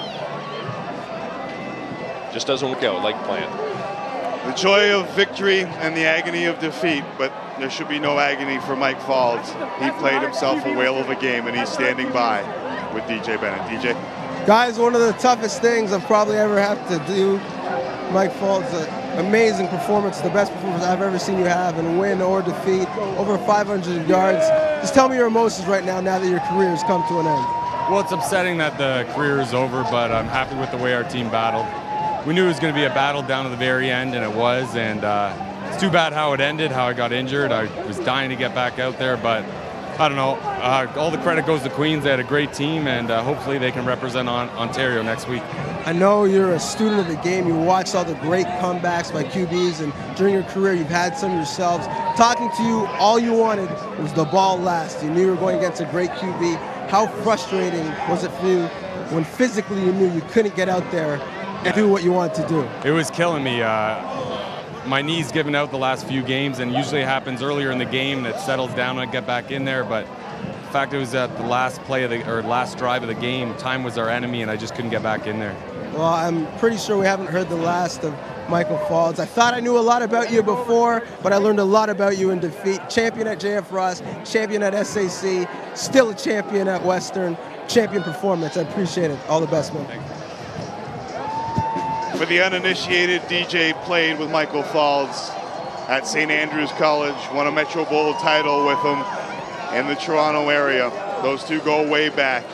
And like DJ said, an incredible performance. The Queens Golden Gales will be presented the 102nd Yates Cup when we return to Richardson Stadium. University Rush on the Score is brought to you by Pioneer. Earn bonus bucks at Pioneer Petroleums to spend on fuel, snacks, and more. By Pizza Pizza, the official pizza of the OUA. Order your favorite pizza before, during, or after the game. Pizza Pizza, always hot, always fresh. And by Wilson, makers of the Wilson F2001 football, the official football of the OUA. Sports broadcasters often throw around the term instant classic way too easily. But here, the oldest trophy in football was awarded in an instant classic. The Queens Gales are victorious at home, beating the Western Mustangs 43-39.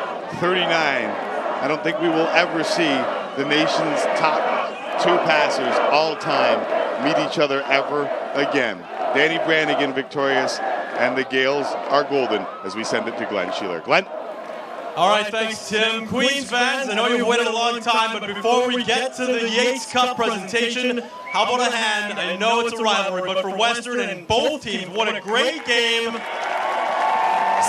lead changes today. Went down to the wire, couldn't have asked for a better game.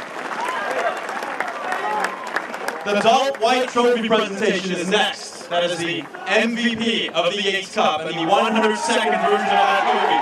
It's being presented by the OUA Executive Director of Fort Hills, and who else but Danny Brannigan, who threw for 500 yards, 501 yards, and 5 touchdowns.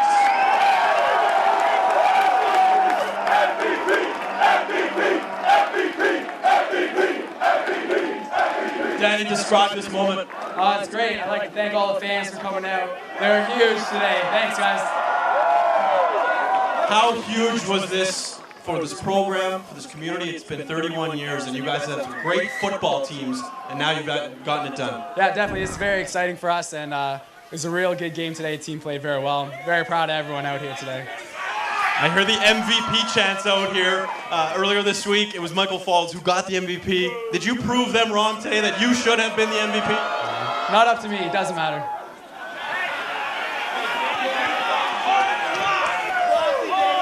Classy Danny Brannigan. We're going to move on to the moment we're all here for, the presentation of the 102nd Yates Cup. And for that, I'd like to call on the president of the OUA, Dr. Lauren Adams, and representing Pioneer Petroleum's Rick Bairstow. Are you guys ready? It's been 31 years, but now it's yours, Queens. The Yates Cup. The 2009 champion, Queens Gales.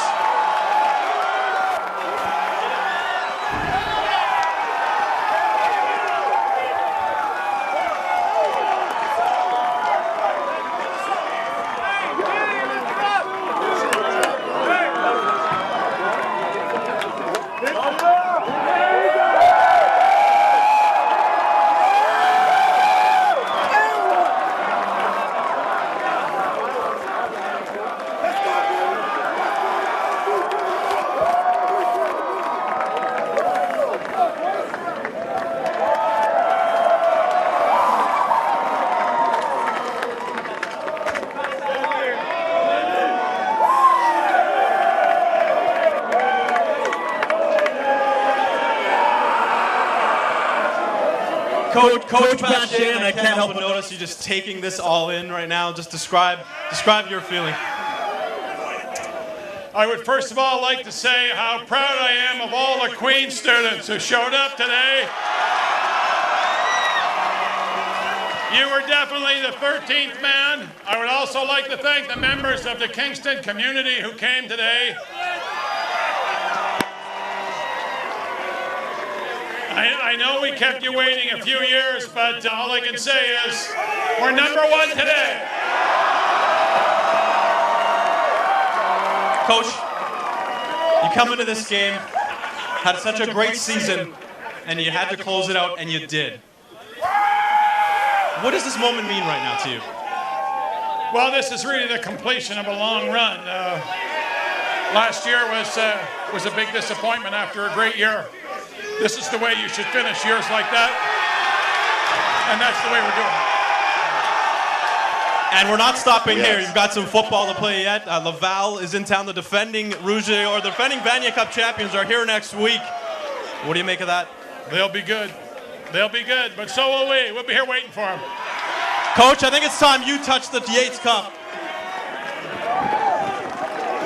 Jimmy, I think...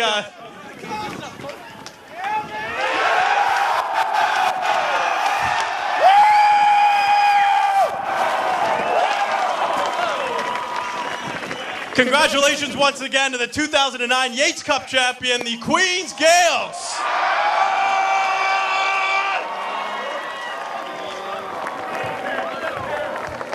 The Queens Golden Gales, victorious 43-39 the final. Look at those numbers, Mike. So you look at the total yards right off the bat. 610 yards for Western on a losing cause, and just under 580 for Queens. Just a fantastic day of football on both sides of the ball, offense, defense, and Queens came up top, and they're well deserving of it. Is there anything left to say? I mean, what we said off the top, there's no way to do justice to this game. We will probably never ever see the top two passers in the history of the CIS go toe-to-toe, and to see them go toe-to-toe the way they did is unbelievable. So I'm very thankful to have the opportunity to stand beside you and call this game today along with everyone else, and what a great show we had. The 102nd Yates Cup is awarded to the Queens Golden Gales, concluding our 8th season of CIS and OUA football coverage on TheScore. I know I speak for everyone at our station when I say we are proud to truly support university athletics on TheScore. There are so many people to thank: our producers Chad Walker and John Coleman, our director Paul Griss, Mike Morielli, DJ Bennett for all his hard work throughout the year, Glenn Sheeler, Laura Dyken, Sheldon Alexander, James Ladd, Mike Pilon, Peter Budziak, our entire crew as we pass the torch to TSN for the national semifinals. We do so with pride. An unbelievable finale to an unbelievable season as the Gales are golden once more.